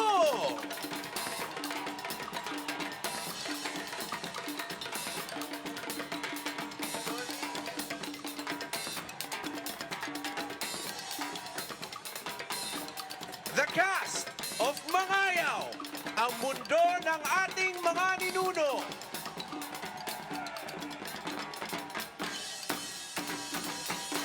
This project is brought to us by the Office of the President, the National Historical Commission of the Philippines, the Presidential Communications Operations Office, the Department of Tourism, the Department of Foreign Affairs, and the Lapu-Lapu City Government.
Visayas, Pilipinas, Mangayaw ta! Sa inyong katanan, daghang salamat, maraming salamat, thank you very much, maayong gabi. We would like to invite everyone to a fireworks display outside the Hoops Dome. As we celebrate victory and humanity, let us celebrate with a bang. Let's have fireworks outside the Hoops Dome here in Lapu-Lapu City. Mangayaw ang Mga kababayan, atin pong nasaksihan ang simultaneous lighting of the 21 sites o 21 historical landmarks dito sa ating bansa. Sinundan na ito ng mensahe ng alkalde ng Lapu-Lapu City, alkalde ng Manila City at Vice Mayor ng Davao City.